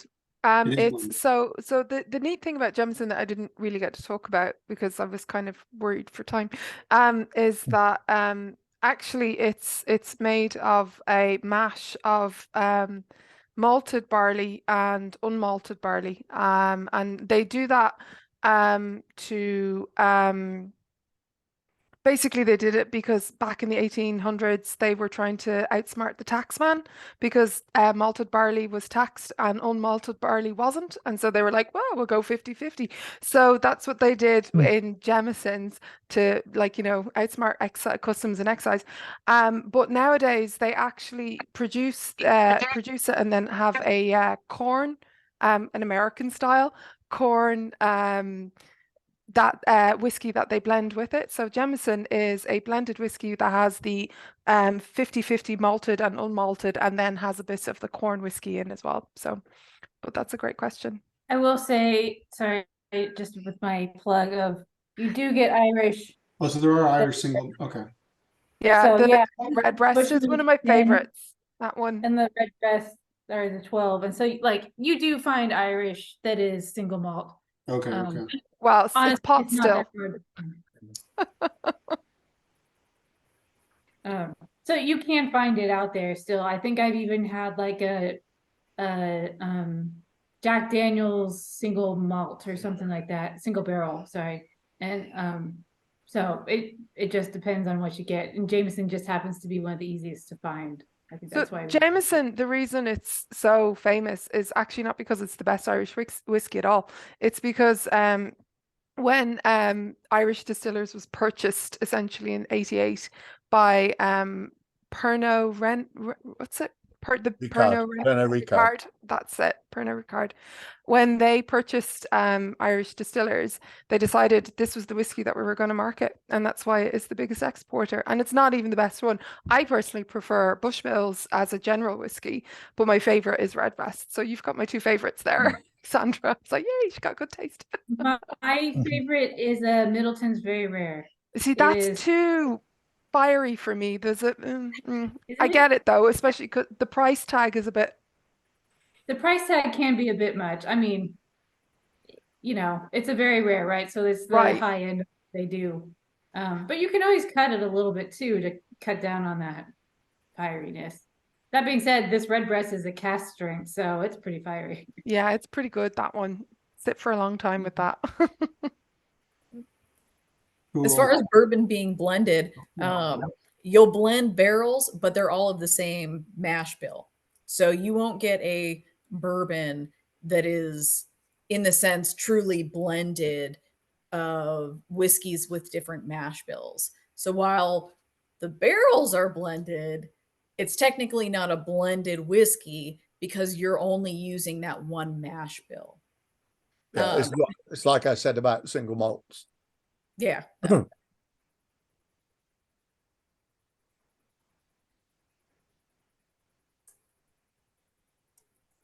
Awesome. Well, I want to thank everybody also for sticking around 30 minutes past our scheduled time. Had lots of great conversations. I know we've got people from all around the world.